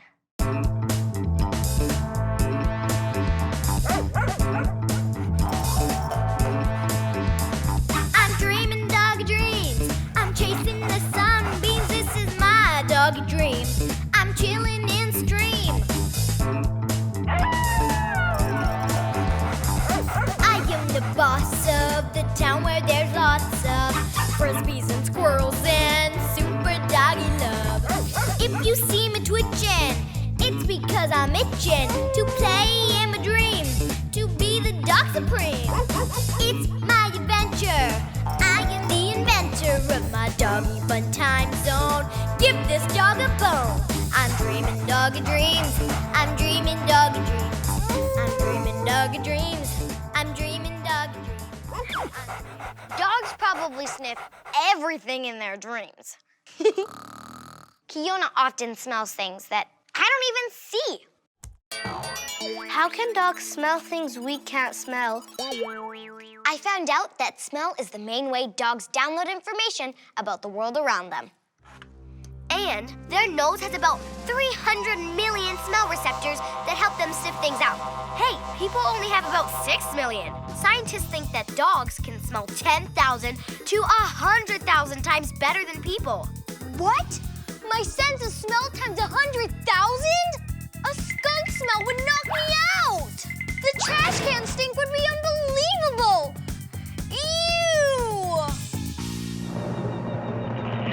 You're gonna make my head explode! I also found out dogs can use their powerful sense of smell to do amazing stuff. They use their nose to know which direction to go when looking for missing people.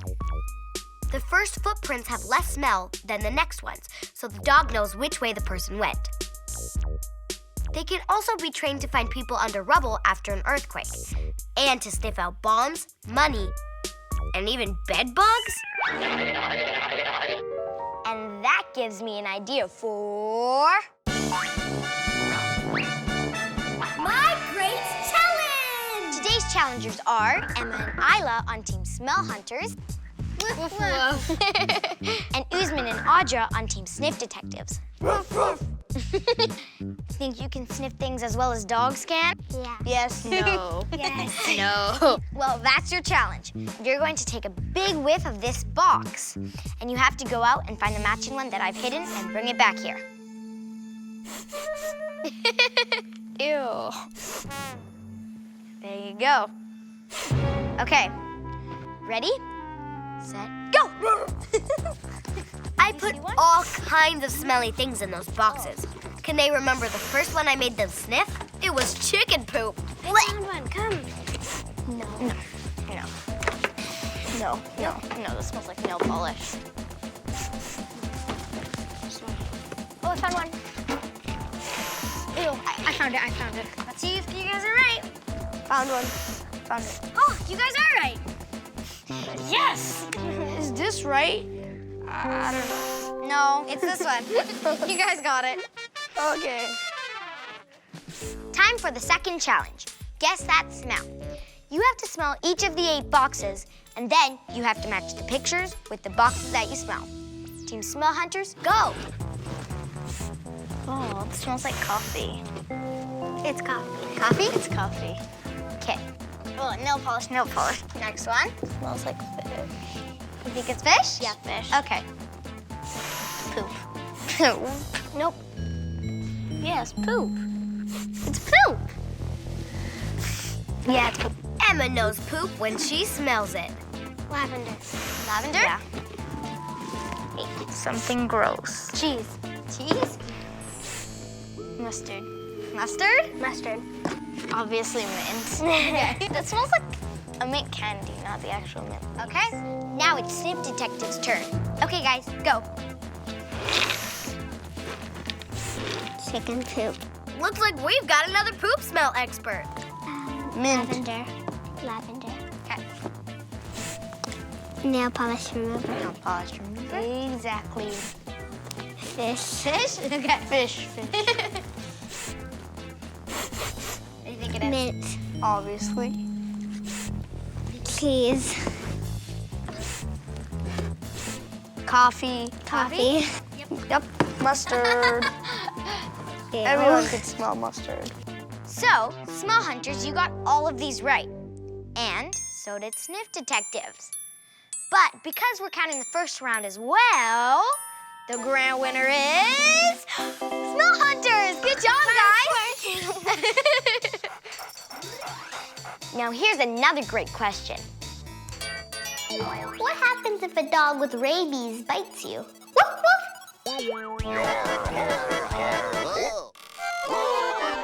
Flat Earth Corner!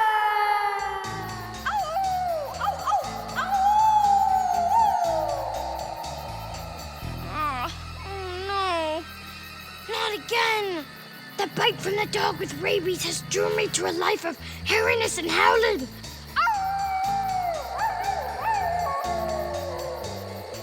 Upon every full moon, I transform into a hideous werewolf, creeping through the dark until daylight appears. It's like totally exhausting. In ancient times, that's what some people believed. But there's no proof werewolves exist. Rabies, on the other hand, is a serious sickness. It's a virus like the chickenpox or the flu, except it affects the brain and spine. Dogs and other animals can get rabies, and if one of them bites you, it can make you pretty sick. That's why we give our pets vaccines against rabies. Luckily, we have medicine, so if you do get bitten, you won't turn into a werewolf. What? Ah! Phew. I wonder what Kiona thinks that is. I wish I could speak dog so we can understand each other. Hello! What's so hard to understand? Woof, woof, woof. I love my dog. Melina has a question about how many kinds there are. How many types of dogs are there? He's a dog show judge, and he knows a lot about the kinds of dogs and how many we've got. Please welcome James Reynolds. Come on, Kiki. Hi, James. Hi, Zoe. Meet Kiona. You can meet Roulette. Hi, Roulette. Kiona is a Shiba Inu, Yeah. and Roulette is a bloodhound. You know, we have over 600 different kinds of dogs But why are they all so different? because they're all for different purposes. The bloodhound is a scent hound. It hunts by smell. It's used usually to find lost people.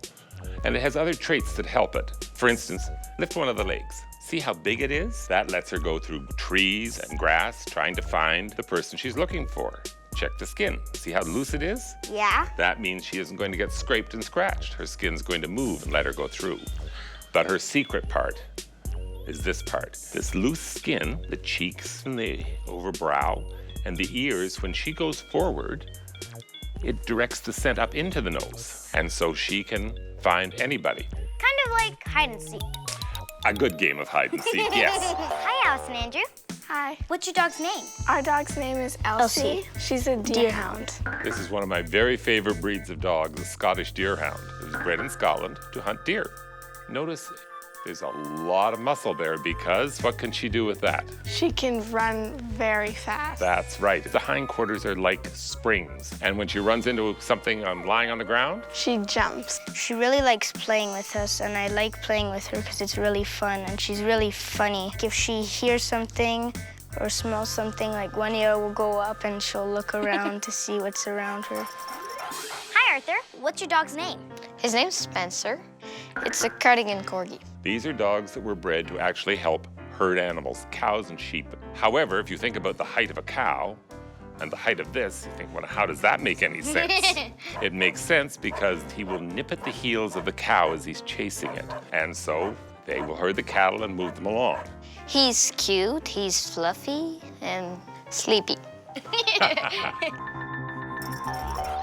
Hi, Ryan. Hi. What's your dog's name? Felicia. The black co-retriever is supposed to go into the water and find ducks and geese, or on land and find a partridge or a grouse or a pheasant. They're very, very friendly. They will, however, when you're out, suddenly take off if they see a squirrel. Yeah. She never has her tongue in her mouth. So, what's your dog's name? It's Billy. Billy? It's a Pekingese. They were bred by the royal family in ancient China, and only they were allowed to own them. So fluffy. Billy really seems to like you a lot. And they're supposed to have a very short nose and a very wide face. So this dog has won many prizes. Along with being, as you can see, a very friendly, nice dog just to know. You're so sweet. You have a new friend. Hi, Chloe. Hi, this is Leo. Hi, Leo. He's a full-breed Chihuahua. And this is what we call a toy dog. They come from the toy group of dogs, and they're meant to be companion dogs. And they're very affectionate, and I take it he is a very good pet. Yeah. He always seems happy and always wants to play. He never loses energy.